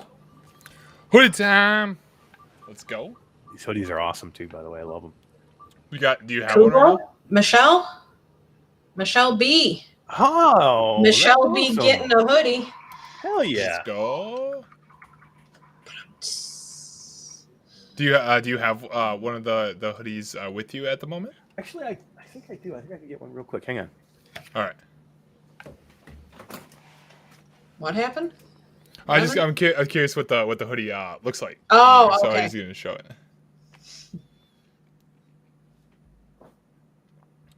All up in the hoodie. Winner. Anybody catch that joke? What's No, I that? didn't. No, it is like Michelle B, and I'm like Michelle B getting a hoodie. Michelle B get a hoodie. So this is one of our original. This was our original Q2C logo. So you can still get this logo. Okay. On the hoodie. That's it right there.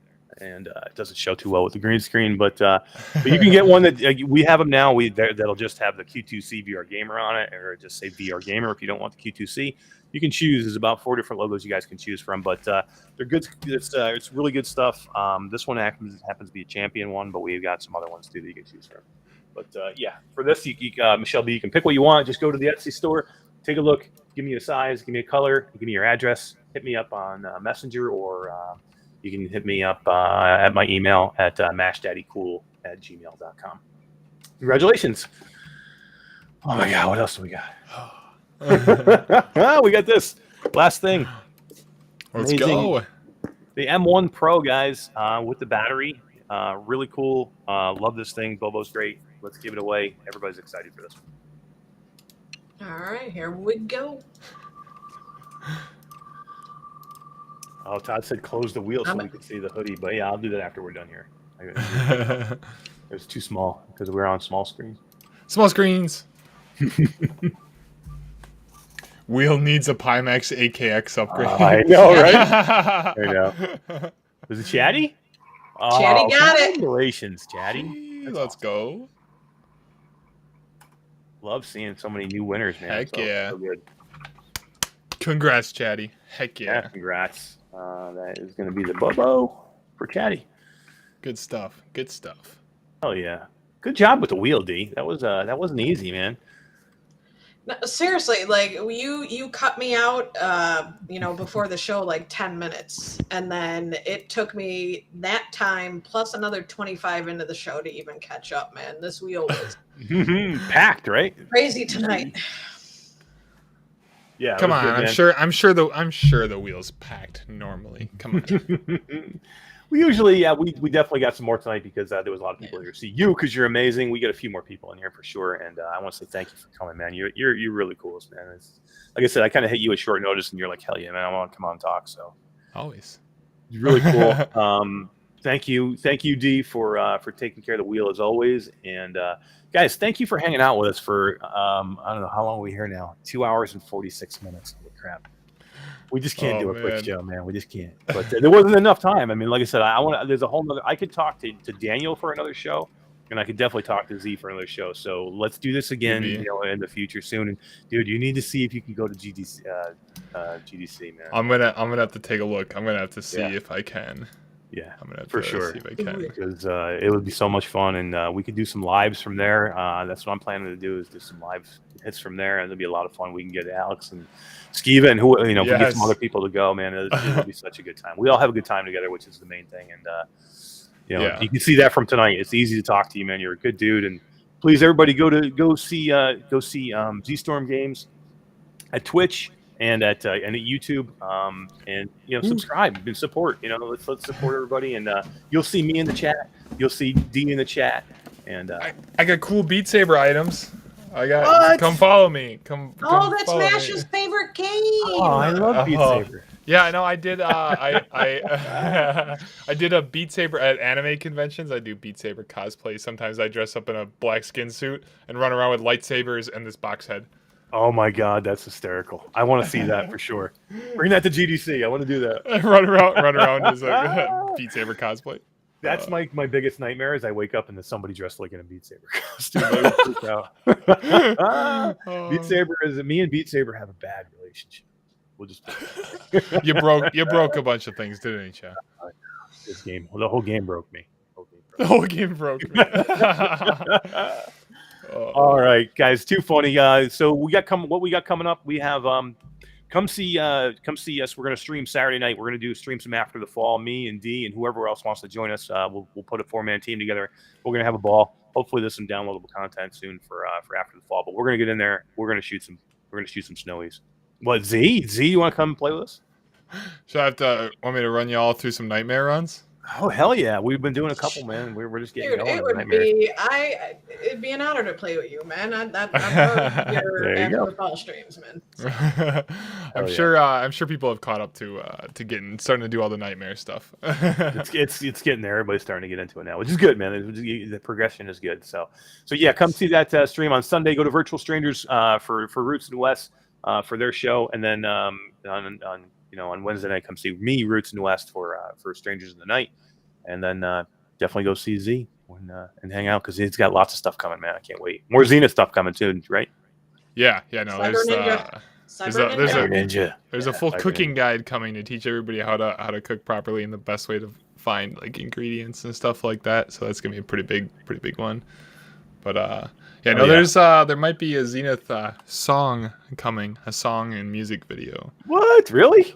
Just like I did a song for Population 1 a while back, so we're probably gonna do one for Zenith as well. Oh hell yeah! Oh hell yeah! You got to come on here and sing it for us. Most of the work is done. The magic's in the studio, so my voice ain't great enough for that. But we make it sound fun and make it fun. Hell yeah. That's what it's all about, having fun. All right, guys, let's take it off. We're going to take off. Thank you guys for being here tonight. We appreciate it. We'll see you guys soon. Next Thursday, come see us again. We got more stuff to give away. Thank you, Z. Thank you, D. Peace, guys. Thanks for having me. Good night, everybody. Bye, everybody.